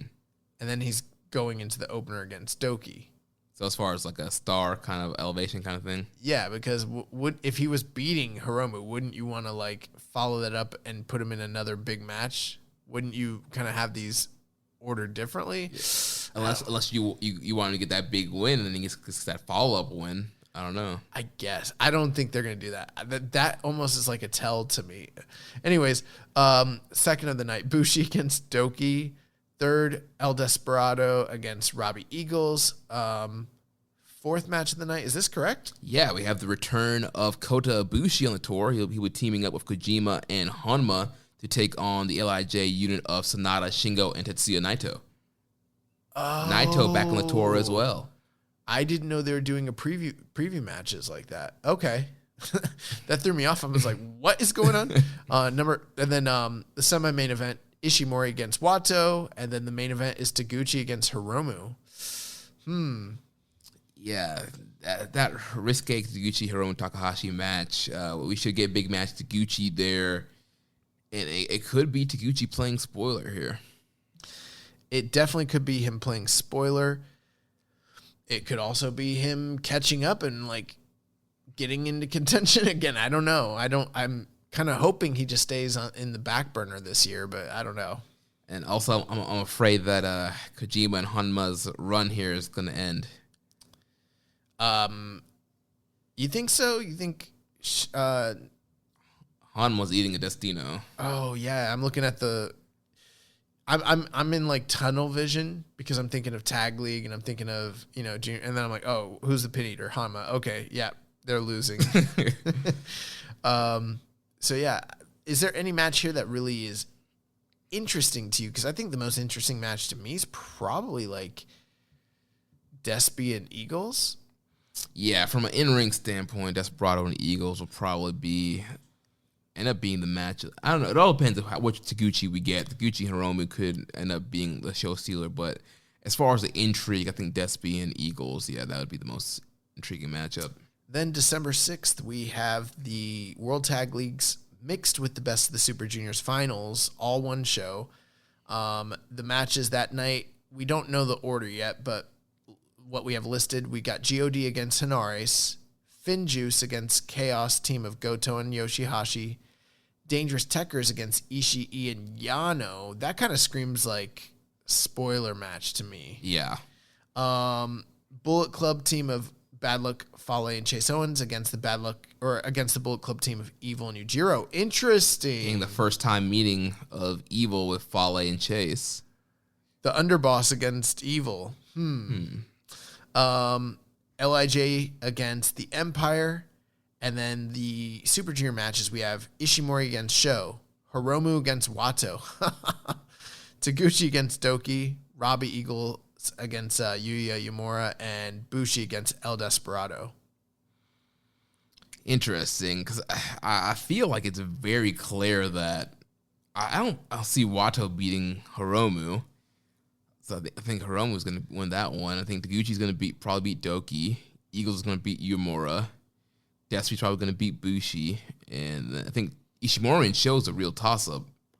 So, I mean, if Ishimori... But, like, at the end of this thing, the way it works is the top two people go to the finals, right? Right. With, like... And obviously there's tiebreakers involved. Right. Because, I mean, like, if Hiromu and, like, Ishimori just keep winning everything, then they'll just automatically both get in, even with the tiebreaker. Right. I don't know, man. I that's why I don't like single block tournaments. Yeah. I don't like seeing repeat matches. I don't like the canceling out. It just, especially when the prize for winning the tournament is another future date with someone that might be involved in the finals. And so it's so much repetitiveness. And we've seen this from New Japan in multiple times now, especially World Tag League season. Like, I think by the time we saw Finn Juice and GOD in the Dome, we'd already seen it like 3 times prior to that. It sucked. Yeah. But yeah, it should be an interesting night, though. So I'll see the top 2 point getters at the end of this night from Tag League and Super Juniors will face off on December 11th in the Budokan. I mean, the nice thing is, like, okay, we're too far out. I mean, I don't have do you have a definitive, like, prediction for all this? For Super Juniors, I'm still just going to go with the safe bet with Hiromu. Well, as far as the finals, I think it's going to be, I'm going to call a Hiromu show finals, and I'm calling Hiromu winning. Okay, I was thinking Hiromu show, and maybe show beats Hiromu. And that could happen too. I would actually want that, prefer that, to get that more refresh. But think about it. Do you? Because then what does Hiromu do? That's the problem. Right. If Hiromu's not in the well, he beat Ishimori already, so you throw him in the title match. You could. Yeah, you could definitely do something like that. But it's like, but then he just lost the tournament, and then he's getting a title shot. It's more of that Jay White shit that people are complaining about. Yeah. I don't like that either. Again, the company's kind of booked into a little bit of a corner here, and it's based on star status. Like, with Hiromu, you're kind of damned if you do, damned if you don't, because it's like, okay, he's the biggest star. You kind of need him in play, but we've already seen him in Ishimori several times this year, so it's kind of played out. Yeah. I really think they should have never took the title off Hiromu. That was not a good play, and I kind of threw up the defenses for why they may have done it, why it kind of made sense, but now I'm like, now we're in this situation, and it's not that exciting if he wins it. And if he doesn't win it, what do you do with him? They have to have something really cool planned for him because he's a big star. Right. You can't leave him on. He's on the promotional material. Yeah. For World Tag League, I'm going to call rematch from last year, GOD Finn Juice final. GOD wins. With GOD getting the win back. That's what I think is probably going to happen. So that's we will sound so smart if it plays out that way. Because that's like that's kind of what I'm thinking personally. Yeah. I also think there's a chance that we get like Watto. I still think there's a chance Watto's in the finals. I don't want that. I'm not saying I want it, but I'm saying I don't think Ishimori should be in the finals, but I could see Watto being in the finals either maybe against Hiromu. I know they're fighting on the final night, but like what if he upsets Hiromu? And then that's the finals. And then Hiromu beats him in the finals. And I hate that booking. Not just because of who it is, but I hate it when they do the final night, guy loses, but he still gets into the... Right. They did that during the junior tag tournament. The mini Super Junior Tag League thing. I thought it was so stupid. I hated it. I hate that kind of... I hate these single block tournaments, man. I hate them. Yeah, well, hopefully, COVID will ease up and we can get a normal Super Juniors next year. And hopefully they'll switch back World Tag League to being a block. Because even the last 2 years, World Tag League's been single block, which it had no reason to be. Hopefully we get a vaccine. Hopefully things get better. Yeah. But let's go. We got New Japan Strong. We got some news and some questions, and it's late. So let's get through this stuff. So New Japan Strong had their Road to Detonation tour. We had Clark Connors defeating Logan Regal. So there's a little rivalry going on there with Clark Connors and DKC against the Regal twins. So Clark got the win here against Logan Regal. Then ACH teamed up with Juice Robinson to defeat the team of Adrian Quest and Jordan Clearwater. And then the main event, we had Team Filthy, Dane Limelight, JR Kratos, Russ Taylor, and Filthy Tom Lawler defeating Fred Rosser, Babyface Jeff Cobb, PJ Black, and Rocky Romero. So really establishing Team Filthy here on this Road 2 show. Next week's Road 2 show will have the DKC taking on Sterling Regal, continuing that rivalry there. Alex Zane versus Blake Christian, which is a big, GCW match that you would see between these guys. Those guys have a history and a rivalry and plenty of great matches under their belt, so that should be pretty good. And then in the main event, the Josh Smith special, the elimination tag match, you have Finn Juice teaming up with Brody King, Carl Fredericks, and ACH to take on the Bullet Club team of Jay White, Kenta, Tamatonga Tangaloa, and Hikuleo. Nice. Yep. So then moving on to the news. First up, the door is closing. As reported in the Wrestling Observer newsletter, Tony Khan confirmed that AEW World Champion and New Japan US Champion Jon Moxley would not be wrestling at the Wrestle Kingdom shows on January 4th and 5th. Khan saying somehow people had tied the idea of Moxley losing Wednesday so he could quarantine and go to Japan. Whether he wins or loses was always immaterial to whether he would do the Tokyo Dome show, as he is not on the schedule for the show. They have a question from Kevin DC. Says, now the question I obviously wanted to ask last week, if there wasn't such a big rush to record Keeping It Strong Style early. We all agree that All Elite is giving me an early birthday present in Kenny Omega winning the championship against Jon Moxley, freeing him up to defend the U.S. title at the Dome against Kenta. Still wish it was Tanahashi, but whatever. My question is, who you got, Hideo or Ambrose? Well, like the news says, Kevin, Mox is not going to be at Wrestle Kingdom, so unfortunately, you might get part of your birthday gift of Omega winning. Omega still might win on Wednesday, but Moxley will not be showing up at the Tokyo Dome either night.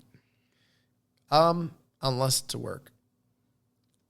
Could be. We could be.